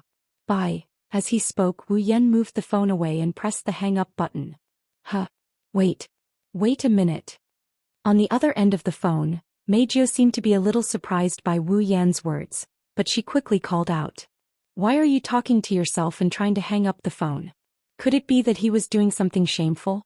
Sure enough, men are dirty, filthy and disgusting creatures. Although I don't know what you're thinking, I'm sure you're wrong. Wu Yan didn't have the energy to complain, so he could only say it directly. It's just that I'm too tired today, so I want to rest early because of all kinds of things. All kinds of things. Meijio hesitated for a moment. After a while, she lowered her voice and asked hesitantly. Yes. What kind of things? Wu Yan muttered to himself. Since she turned into an elf, Meijio probably didn't have a friend she could really talk to in the past 6 months. Or rather, since she became famous under the stage name Xiao Dai Yuno, Meijio probably couldn't find anyone she could really talk to. Perhaps he could talk to her about it. Thinking of this, Wu Yan forced himself to be alert. Actually, I met 2 elves today. They were quite troublesome elves. Elves. Meijio's voice was full of surprise. All kinds of things, you said? You mean meeting elves? More accurately, all kinds of things started with meeting the elven sisters. Wu Yan bitterly laughed. To put it simply, this pair of elf sisters were originally one elf, but due to some unknown reason they split into 2. However, one day they will reunite as one. When that time comes, only one of them will be able to survive. Thus, in order to decide who will survive, I was dragged into this matter. Elves. Meijio's intoxicating voice became hazy when she heard Wu Yan's words. I wonder if they're cute. Wu Yan's face fell. He jumped up from the bed in annoyance. I'm talking business with you. How dare you think of such ideas? It seems like I should hang up. Wait. Meijio quickly coughed. Well, I understand the general situation. That's good. You're thinking of the elves, right? You don't understand. You don't understand at all. Wu Yan was angered to the point of laughter. Why do I have to think of Yejuya and Zhou Xian? Yejuya and Zhou Xian, what a cute name. When she said this, Meijio's voice was still full of sweetness, but the next sentence was full of malice. If you're not thinking of doing something to them, why are you so troubled over their matters? Wu Yan scratched his face. Part of it is because of Ratatosker's work, but most of it is because I feel pity for the elves. Pity? Meijio was stunned. Don't you think so? Wu Yan sighed. Elves are so kind and cute, they don't have any ill intentions, but because they can't control the space tremors when they appear in the outer realm, they have to be hunted down by others.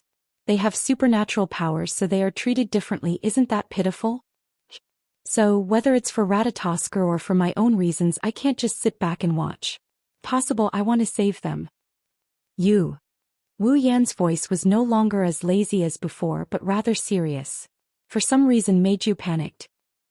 What? He's just a man, why are you acting cool? Isn't it because he's a man that I'm acting cool? Wu Yan shook his head, not knowing whether to laugh or cry. He patted his cheeks to cheer himself up. But thank you for listening to me talk about these boring topics in the middle of the night. I feel much more energetic now. It's not that boring of a topic. I don't hate it, that's right. Meiju began to stammer and mumble. But he's just a man. Meiju stammered. Wu Yan asked in confusion.